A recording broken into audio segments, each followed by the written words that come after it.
देश दुनिया च वसदे पंजाबियों को जी आया। मैं हरजिंदर सिंह रंधावा, तुम देख रहे हो पंजाब टैलीविजन और मेरे नाल सीनियर जर्नलिस्ट सरदार जगतार सिंह जी और सरदार हमीर सिंह जी। मैं जी आया आखदा। थैंक यू, शुक्रिया जी। तीन बहुत वड्डियां ते संवेदनशील खबरां नाल तुहाडे रूबरू है। सब तो पहला जिहड़ी पंजाब के मुख मंत्री वालों गवर्नर पंजाब बनवारी लाल पुरोहित नूं चिट्ठी लिखी गई है, ਉਹਦੀ ਇਬਾਰਤ ਵਿੱਚ ਕਾਫੀ ਕੁਝ ਐਸਾ ਜਿਹੜਾ ਮੁੱਖ ਮੰਤਰੀ ਦੇ ਪਹਿਲੇ ਬਿਆਨਾਂ ਨਾਲੋਂ ਹਟਵਾ ਹੈ। ਦੂਜੀ ਖਬਰ ਮੀਡੀਆ ਨਾਲ ਜੁੜੀ ਆ, ਸਾਡੇ ਨਾਲ ਜੁੜੀ ਆ। ਇੱਕ ਨਿਊਜ਼ ਪੋਰਟਲ ਨਿਊਜ਼ ਕਲਿੱਕ, ਉਹਦੇ ਨਾਲ ਸੰਬੰਧਿਤ ਲੋਕਾਂ ਨੂੰ ਫੜਿਆ ਗਿਆ ਜਾਂ ਡਿਟੇਨ ਕੀਤਾ ਗਿਆ। ਧਾਰਾਵਾਂ ਬਹੁਤ ਸਖਤ ਲਾਈਆਂ ਗਈਆਂ। ਮਾਮਲਾ ਕੀ ਨੇ, ਉਹਨਾਂ ਦਾ ਦੋਸ਼ ਕੀ ਆ, ਇਹ ਸਾਰੇ ਸਵਾਲ ਵੀ ਇਸ ਵੇਲੇ ਕਾਫੀ ਪੁੱਛੇ ਜਾ ਰਹੇ ਨੇ। ਸੋ ਇਹ ਵੀ ਸਮਝਣ ਦਾ ਯਤਨ ਕਰਦੇ ਆ ਕਿ ਦਰਅਸਲ ਇਹ ਮਾਮਲਾ ਹੈ ਕੀ ਨੇ ਔਰ ਇਸ ਦੇਸ਼ ਵਿੱਚ ਬੋਲਣ ਦੀ ਆਜ਼ਾਦੀ ਤੋਂ ਲੈ ਕੇ ਬੋਲਣ ਦੇ ਮੌਕੇ ਤੇ ਕੁਝ ਮਰਿਆਦਾਵਾਂ, ਇਹ ਸਾਰੀਆਂ ਚੀਜ਼ਾਂ ਇਕੱਠੀਆਂ ਕਰਦੇ ਆ। ਤੇ ਤੀਜਾ ਮਾਮਲਾ ਸਾਡੇ ਕੋਲ ਕੈਨੇਡਾ ਭਾਰਤ ਦੇ ਰਿਸ਼ਤਿਆਂ ਦਰਮਿਆਨ ਪੰਜਾਬ ਮੁਸ਼ਕਲ ਦੇ ਵਿੱਚ ਫਸ ਜਾਂਦਾ ਹੈ। ਅਕਸਰ ਪੰਜਾਬ ਔਰ ਕੈਨੇਡਾ ਦੇ ਵਿੱਚ ਇੱਕ ਪੁਲ ਵਾਂਗ ਇਹ ਕੰਮ ਕਰਦੀਆਂ ਨੇ ਸਫਾਰਤਕਾਂ ਨੇ, ਜਿਨ੍ਹਾਂ ਦੇ ਰਾਹੀਂ ਅੱਗੇ ਲੰਘਣਾ ਪੈਂਦਾ ਹੈ। ਸੋ ਜਦੋਂ ਭਾਰਤ ਵੱਲੋਂ ਕੈਨੇਡਾ ਨੂੰ ਆਪਣਾ ਸਟਾਫ ਘਟਾਉਣ ਲਈ ਕਹਿਤਾ ਗਿਆ, ਡਿਪਲੋਮੈਟਸ ਨੂੰ ਘਟਾਉਣ ਲਈ ਕਹਿਤਾ ਗਿਆ, ਤਾਂ ਸਿੱਧਾ ਅਸਰ ਕਿੱਥੇ ਆ? ਸਿੱਧਾ ਅਸਰ ਇਸ ਖਿੱਤੇ ਤੇ ਪੈਂਦਾ ਹੈ। ਤਾਜ਼ਾ ਸਥਿਤੀ ਕੀ ਆ, ਕੈਨੇਡਾ ਦੇ ਵਿੱਚ ਕੀ ਚੱਲ ਰਿਹਾ, ਕਿਸ ਤਰੀਕੇ ਦੀਆਂ ਖਬਰਾਂ ਆ ਰਹੀਆਂ, ਇਹ ਰਿਸ਼ਤੇ ਕਿਸ ਹੱਦ ਤੱਕ ਹੋਰ ਵਿਗੜ ਸਕਦੇ ਆ? ਕਿਉਂਕਿ ਜੇਕਰ ਤੁਸੀਂ ਇੰਨੀ ਵੱਡੀ ਗਿਣਤੀ ਵਿੱਚ ਇਹ ਡਿਪਲੋਮੈਟ ਵਾਪਸ ਭੇਜ ਦਿਓਗੇ ਤਾਂ ਕੰਮਕਾਜ ਪ੍ਰਭਾਵਿਤ ਹੋਏਗਾ। ਸਭ ਤੋਂ ਵੱਧ ਅਸਰ ਕਿੱਥੇ ਪੈਣ ਵਾਲਾ ਔਰ ਚੋਟ ਕਿੱਥੇ ਲਾਈ ਜਾ ਰਹੀ ਹੈ, ਇਸ ਸਵਾਲ ਤੇ ਜਾਣਦੇ ਆ। ਸਰਦਾਰ ਜਗਤਾਰ ਸਿੰਘ ਜੀ, ਸਭ ਤੋਂ ਪਹਿਲਾਂ 3 ਪੇਜਾਂ ਦਾ ਇਹ ਪੱਤਰ ਮੁੱਖ ਮੰਤਰੀ ਭਗਵੰਤ ਮਾਨ ਵੱਲੋਂ ਭੇਜਿਆ ਗਿਆ ਗਵਰਨਰ ਪੰਜਾਬ ਨੂੰ, ਇਹਦੀ ਇਬਾਰਤ ਤੁਸੀਂ ਕਿਵੇਂ ਸਮਝੀ? ਇਹ ਇਬਾਰਤ ਜਿਹੜਾ ਪੰਜਾਬ ਸਰਕਾਰ ਮੰਦੀ ਦਾ ਸ਼ਿਕਾਰ ਹੈ। ਮੈਂ ਪੰਜਾਬ ਦੀ ਗੱਲ ਨਹੀਂ ਕਰੂੰਗਾ, ਮੈਂ ਪੰਜਾਬ ਦੀ ਗੱਲ ਵੀ ਲਾਲੇ ਲੈਣੇ ਪਹਿਲਾਂ ਇਹਦੇ ਕਿ ਪੰਜਾਬ ਸਰਕਾਰ ਜਿਹੜੀ ਮੰਦੀ ਦਾ ਸ਼ਿਕਾਰ ਹੈ, ਇਹ 3-4 ਪੇਜਾਂ ਦਾ ਪੱਤਰ ਉਹਦਾ ਜ਼ਿਕਰ ਕਰਦਾ ਡਿਟੇਲ ਦੇ ਵਿੱਚ। ਪਰ ਮੈਂ ਉਸ ਤੋਂ ਪਹਿਲਾਂ ਪੰਜਾਬ ਤੇ ਆਉਣਾ ਚਾਹੁੰਦਾ। ਪੰਜਾਬ ਸਰਕਾਰ ਦੀ ਮੰਦੀ ਤੇ ਪੰਜਾਬ ਦੀ ਮੰਦੀ, ਇਹ ਦੋ ਵੱਖਰੀਆਂ ਗੱਲਾਂ ਹੈ। ਪੰਜਾਬ ਬੜੀ ਦਿਲਚਸਪ ਸਟੇਟ ਹੈ। ਇੱਕ ਵਾਰ ਇਹ ਖਬਰ ਛਪੀ ਸੀ ਕਿ ਹਿੰਦੁਸਤਾਨ ਦੇ ਵਿੱਚ ਸਭ ਤੋਂ ਜ਼ਿਆਦਾ ਮਰਸੀਡੀਜ਼ ਕਾਰਾਂ ਲੁਧਿਆਣੇ 'ਚ ਵਿਕਦੀ। ਉਹ ਅੱਜ ਵੀ ਸਿਚੁਏਸ਼ਨ ਉਸ ਤਰ੍ਹਾਂ ਹੀ। ਆਲਮੋਸਟ ਹਰ ਪਿੰਡ ਦੇ ਵਿੱਚ ਆਪਾਂ ਨੂੰ ਮੈਰਿਜ ਪੈਲੇਸ ਮਿਲ ਜਾਂਦੇ ਆ। ਮੈਂ ਘੁੰਮਦੇ ਫਿਰਦੇ ਦੇਖਿਆ ਕਿ ਹਰ ਦੂਜੇ ਤੀਜੇ ਪਿੰਡ ਦੇ ਵਿੱਚ ਬਿਊਟੀ ਪਾਰਲਰ ਵੀ, ਜਿਮ ਵੀ, ਮਤਲਬ ਕੋਠੀਆਂ ਵੱਡੀਆਂ ਤੁਹਾਨੂੰ ਇਹੋ ਜਿਹੀਆਂ ਕੋਠੀਆਂ ਬਾਰਡਰ ਦੇ ਪਿੰਡਾਂ ਦੇ ਵਿੱਚ ਵੀ ਹਿੰਦੁਸਤਾਨ ਦੇ ਕਿਤੇ ਪਿੰਡਾਂ ਦੇ ਵਿੱਚ ਨਹੀਂ ਮਿਲਣਗੇ। ਉੱਥੇ ਕੱਚੇ ਢਾਰੇ ਮਿਲਦੇ ਆ। ਇਹ ਪੰਜਾਬ ਦੀ ਇੱਕ ਤਸਵੀਰ ਆ ਆਪਣੇ ਆਪ ਦੇ ਵਿੱਚ। ਇੱਕ ਪਾਸੇ ਲੱਗਦਾ ਦੇਖ ਕੇ ਕਿ ਪੰਜਾਬ ਦੇ ਵਿੱਚ ਬੜੀ ਕਮਾਲ ਦੀ ਖੁਸ਼ਹਾਲੀ ਹੈ ਜਿਹੜੀ ਹੋਰ ਕਿਤੇ ਨਹੀਂ ਮਿਲਦੀ। ਸ਼ਹਿਰਾਂ ਤੋਂ ਵਧੀਆ ਕਈ ਪਿੰਡ ਹੈਗੇ। ਮੈਂ ਤੁਹਾਡੇ ਗੁਰਦਾਸਪੁਰ ਦੇ ਵਿੱਚ ਹੀ ਦੇਖਿਆ, ਬਾਰਡਰ ਦੇ ਏਰੀਏ ਦੇ ਵਿੱਚ ਛੋਟੇ ਪਿੰਡ ਤੇ ਉਹ 6-6 ਕਨਾਲ ਦੇ ਇੱਕ ਏਕੜ ਦੇ ਘਰ ਤੇ ਵਧੀਆ ਮਾਡਰਨ ਬਣੇ ਹੋਏ ਜਿਵੇਂ ਫਾਰਮ ਹਾਊਸ ਹੁੰਦੇ ਆ। ਉਹ ਵੀ ਸਾਰਾ ਸੱਚਾਈ ਹੈ। ਸਰਕਾਰ ਦੀ ਮੰਦੀ ਇਹ ਵੀ ਸੱਚਾਈ ਹੈ। ਔਰ ਸਰਕਾਰ ਦੀ ਮੰਦੀ ਅੱਜ ਦੀ ਨਹੀਂ ਗੀ, ਇਹ ਬੜੇ ਸਾਲਾਂ ਤੋਂ ਸੁਣਦੇ ਆ ਰਹੇ। ਤੇ ਹਾਲਤ ਇਹ ਬਣ ਗਈ ਸੀਗੀ ਕਿ ਜਦੋਂ 2011 ਦੇ ਵਿੱਚ ਮਨਪ੍ਰੀਤ ਸਿੰਘ ਬਾਦਲ ਹੋਰਾਂ ਨੇ ਆਪਣੀ ਪਾਰਟੀ ਬਣਾਈ ਤੇ ਉਦੋਂ ਇਹਨਾਂ ਨੇ ਪੰਜਾਬ ਦੇ ਲੋਕਾਂ ਨੂੰ ਬੜਾ ਡਰਾਇਆ ਬਈ ਭਾਈ ਤੁਸੀਂ ਤਾਂ ਕਰਜ਼ੇ ਦੇ ਬੋਝ ਥੱਲੇ ਮਾਰੇ ਜਾਓਗੇ। ਤੁਸੀਂ ਦਬ ਗਏ ਵੀ ਜਿਹੜਾ ਬੱਚਾ ਜੰਮਦਾ ਹੈ ਉਹਦੇ ਸਿਰ ਤੇ ਇੰਨਾ ਲੱਖ ਕਰਜ਼ਾ ਉਹਦੇ ਜੰਮਦੇ ਸਿਰ ਤੇ ਹੋ ਜਾਂਦਾ। ਇਹ ਅਲਟੀਮੇਟਲੀ ਉਹ ਏਜੰਡਾ ਛੱਡ ਕੇ ਤੇ ਖਜ਼ਾਨਾ ਮੰਤਰੀ ਬਣ ਗਏ। ਅਲਟੀਮੇਟਲੀ ਕਾਂਗਰਸ 'ਚ ਆ ਗਏ 2017 'ਚ ਇਲੈਕਸ਼ਨ ਜਿੱਤ ਕੇ ਤੇ ਖਜ਼ਾਨਾ ਮੰਤਰੀ ਬਣ ਗਏ। ਹੁਣ ਜਦੋਂ 5 ਸਾਲ ਬਾਅਦ ਗਏ ਤੇ ਇਹ ਜਿਹੜਾ ਉਹ ਕਰਜ਼ਾ ਸੀ ਨਾ ਉਹ 1 ਲੱਖ ਕਰੋੜ ਹੋਰ ਵੱਧ ਗਿਆ ਤੇ ਇਹਨਾਂ ਦਾ ਨਾਂ ਪੈ ਗਿਆ ਖਾਲੀ ਖਜ਼ਾਨਾ ਮੰਤਰੀ। ਜਿਹਨੇ ਵੀ ਗੱਲ ਕਰਨੀ ਇਹਨਾਂ ਕੋਲੇ ਤੇ ਇਹਨਾਂ ਨੇ ਕਹਿਣਾ ਵੀ ਖਜ਼ਾਨਾ ਤਾਂ ਖਾਲੀ ਹੈ। ਖਜ਼ਾਨਾ ਟੈਕਨੀਕਲੀ ਖਾਲੀ ਨਹੀਂ ਹੁੰਦਾ, ਖਜ਼ਾਨੇ ਦੀ ਸਿਫਤ ਹੈ ਰੈਵਨਿਊ ਆਉਂਦਾ ਰਹਿੰਦਾ, ਰੈਵਨਿਊ ਜਾਂਦਾ ਰਹਿੰਦਾ। ਇਹ ਆਉਣ ਜਾਣ ਜਿਹੜੇ ਪੈਸੇ ਦਾ ਹੈ ਉਹਦਾ ਹਿਸਾਬ ਕਿਤਾਬ ਹੈ। ਹੁਣ ਇਹ ਸਰਕਾਰ ਨੇ ਪਿੱਛੇ ਟੋਟਲ ਆਮ ਆਦਮੀ ਪਾਰਟੀ ਦੀ ਸਰਕਾਰ ਜਿਹੜੀ ਕਹਿੰਦੀ ਸੀ ਵੀ ਸਾਨੂੰ ਪੈਸੇ ਦੀ ਕੋਈ ਦਿੱਕਤ ਨਹੀਂ ਆਉਣੀ, ਅਸੀਂ ਇੱਧਰੋਂ ਪੈਸੇ ਇੰਨੇ ਮੋਬਿਲਾਈਜ਼ ਕਰ ਲਾਂਗੇ, ਇੰਨੇ ਪੈਸੇ ਇੰਨੇ ਮੋਬਿਲਾਈਜ਼ ਕਰ ਲਾਂਗੇ ਤੇ ਪੰਜਾਬ ਦੇ ਲੋਕਾਂ ਨੂੰ ਅਸੀਂ ਆਹ ਸਹੂਲਤਾਂ ਦਿਆਂਗੇ। ਸਹੂਲਤਾਂ ਦੇਣੀਆਂ ਸ਼ੁਰੂ ਕਰਤੀਆਂ ਤੇ ਨਾਲ ਹੁਣ ਜਿਹੜਾ ਕਰਜ਼ਾ ਇਸ ਪੱਤਰ ਦੇ ਵਿੱਚ ਟੋਟਲ ਸਾਹਮਣੇ ਆਇਆ ਉਹ 47,000 ਕਰੋੜ ਤੋਂ ਉੱਪਰ ਹੈ। ਪਿੱਛੇ ਜੇ ਜਦੋਂ ਭਗਵੰਤ ਮਾਨ ਹੋਰਾਂ ਨੇ ਚਿੱਠੀ ਲਿਖੀ ਸੀ ਪੰਜਾਬ ਦੇ ਗਵਰਨਰ ਨੂੰ ਕਿ ਤੁਸੀਂ RDF ਦਾ ਮਾਮਲਾ ਕੇਂਦਰ ਸਰਕਾਰ ਨਾਲ ਟੇਕ ਅਪ ਕਰੋ, ਉਹਨਾਂ ਨੇ ਰੋਕਿਆ ਹੋਇਆ। ਤੇ ਉਹਨਾਂ ਨੇ ਪੁੱਛਿਆ ਸੀ ਵੀ ਜਿਹੜਾ ਤੁਸੀਂ 50,000 ਕਰੋੜ ਦਾ ਕਰਜ਼ਾ ਲਿਆ ਹੋਇਆ ਪਹਿਲਾਂ ਉਹਦਾ ਹਿਸਾਬ ਵੀ ਦਿਓ। ਹੁਣ ਉਹ ਅੱਜ ਉਹਨਾਂ ਨੇ ਉਹ ਹਿਸਾਬ ਦਿੱਤਾ, ਉਹਦੇ 'ਚ 27,000 ਕਰੋੜ ਤਾਂ ਉਸ ਤੋਂ ਵੱਧ ਤਾਂ ਪੈਸਾ ਇੰਟਰਸਟ ਗਿਆ ਜਿਹੜਾ ਕਰਜ਼ਾ ਆਲਰੇਡੀ ਲਿਆ ਗਿਆ। ਜਦੋਂ ਆਲਰੇਡੀ ਲਏ ਕਰਜ਼ੇ ਨੂੰ ਆਪਣੀ ਆਮਦਨ ਚੋਂ ਨਾ ਮੋੜ ਕੇ ਤੁਸੀਂ ਹੋਰ ਕਰਜ਼ਾ ਲੈ ਕੇ ਉਹਦਾ ਇੰਟਰਸਟ ਮੋੜਦੇ ਆ, ਉਹਨੂੰ ਡੈਟ ਟ੍ਰੈਪ ਕਹਿੰਦੇ ਆ। ਪੰਜਾਬ ਸਰਕਾਰ ਕਰਜ਼ੇ ਦੇ ਜਾਲ ਵਿੱਚ ਫਸ ਚੁੱਕੀ ਹੈ। ਇਹ ਹੁਣ ਇਹਨਾਂ ਦੇ ਫਿਗਰਸ ਬੋਲਦੇ, ਅਸੀਂ ਥੋੜੀ ਕਹਿੰਦੇ। ਤੇ ਇੱਕ ਮੈਨੂੰ ਉਹਦੀ ਫਿਗਰ ਹੋਰ ਬਹੁਤ ਇੰਟਰਸਟਿੰਗ ਲੱਗੀ ਹੈ। 2017 ਤੋਂ ਹੁਣ ਤੱਕ ਜਿਹੜਾ ਬਿਜਲੀ ਦੀ ਸਬਸਿਡੀ ਹੈ ਉਹਦੇ ਏਰੀਅਰ ਵੀ ਇਹਦੇ ਵਿੱਚ ਹੈਗੇ। ਕੈਪਟਨ ਅਮਰਿੰਦਰ ਸਿੰਘ ਦੀ ਸਰਕਾਰ ਨੇ ਉਹ ਪੈਸੇ ਪਾਰਸ਼ਲੀ ਮੋੜੇ ਹੀ ਨਹੀਂ, ਕੁਛ ਮੋੜਦੇ ਰਹੇ ਤੇ ਕੁਛ ਏਰੀਅਰ ਉਸ ਤਰ੍ਹਾਂ ਹੀ 2017 ਦੇ ਪਏ ਸੀ। ਸਰਕਾਰ ਅਨਾਉਂਸਮੈਂਟ ਕਰੀ ਜਾਂਦੀ ਹੈ, ਰਿਸੋਰਸ ਮੋਬਿਲਾਈਜੇਸ਼ਨ ਹੈ ਨਹੀਂ ਗੀ। ਹੁਣ ਜਿਹੜੀ ਖਬਰ ਅੱਜ ਦੀ ਤਰੀਕ ਦੇ ਵਿੱਚ ਅੱਜ ਦੀ ਤਰੀਕ ਖਬਰ ਕਰਜ਼ਾ ਨਹੀਂ ਹੈ ਵੀ ਕਿੰਨਾ ਕਰਜ਼ਾ ਚੜਿਆ ਕਿੰਨਾ ਨਹੀਂ। ਹੁਣ ਭਗਵੰਤ ਮਾਨ ਹੋਰਾਂ ਨੇ ਲਿਖਿਆ ਹੈ ਗਵਰਨਰ ਨੂੰ ਕਿ ਤੁਸੀਂ ਕੇਂਦਰ ਨਾਲ ਟੇਕ ਅਪ ਕਰੋ ਕਿ ਸਾਨੂੰ 5 ਸਾਲ ਕਰਜ਼ੇ ਦੀ ਕਿਸ਼ਤ ਮੋੜਨ ਤੋਂ ਮਾਫੀ ਦਿੱਤੀ ਜਾਵੇ। ਖਬਰ ਇਹ ਹੈ, ਇਹ ਨਹੀਂ ਕਿ ਵੀ ਪਹਿਲੀ ਵਾਰੀ ਹੋਇਆ, ਇਹ ਪਹਿਲਾਂ ਵੀ ਛੋਟੇ ਟੇਕ ਅਪ ਹੁੰਦਾ ਰਿਹਾ। ਪਹਿਲਾਂ ਦੋ ਗੱਲਾਂ ਹੁੰਦੀਆਂ ਸੀਗੀਆਂ, ਜਾਂ ਤਾਂ ਕੇਂਦਰ ਸਰਕਾਰ ਪੰਜਾਬ ਨੂੰ ਇੱਕ ਸਪੈਸ਼ਲ ਪੈਕੇਜ ਅਨਾਉਂਸ ਕਰੇ।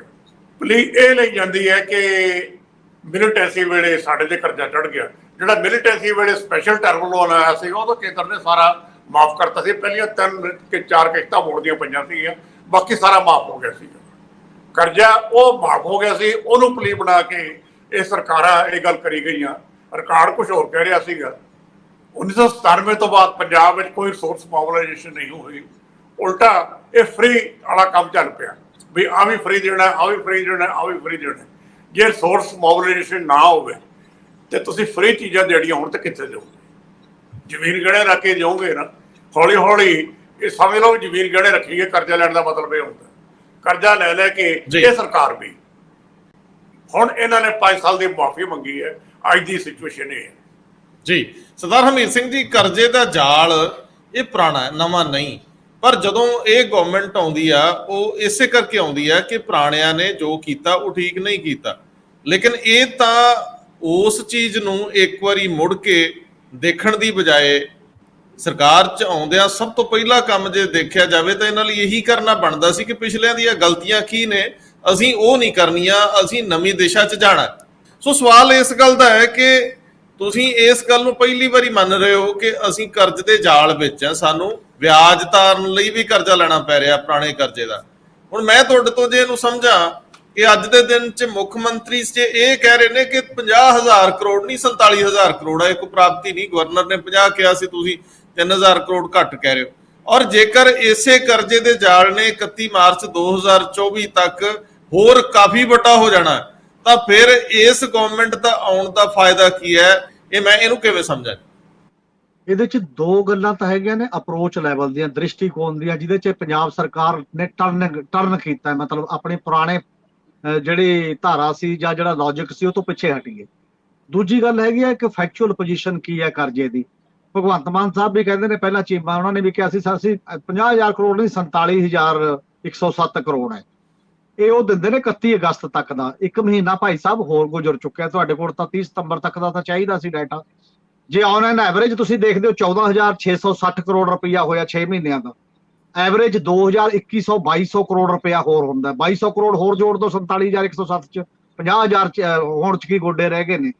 ਐਵਰੇਜ ਪਰ ਮੰਥ ਜੇ ਤੁਸੀਂ 2,000 ਕਰੋੜ ਰੁਪਏ ਤੋਂ ਜ਼ਿਆਦਾ ਲੈ ਰਹੇ ਹੋ ਤਾਂ ਆਟੋਮੈਟਿਕਲੀ ਸਤੰਬਰ ਦਾ ਮਹੀਨਾ ਜੋੜੋਗੇ ਤਾਂ ਵਿੱਚ ਹੀ ਆ ਗਿਆ ਉਹੀ 50,000 ਕਰੋੜ ਰੁਪਇਆ ਹੋ ਗਿਆ ਨਾ। ਉਹ ਜੋੜ ਕੇ ਨਹੀਂ ਦਿੱਤਾ, 31 ਅਗਸਤ ਤੱਕ ਤਾਂ ਤੁਸੀਂ ਸਾਨੂੰ ਦਿੱਤਾ।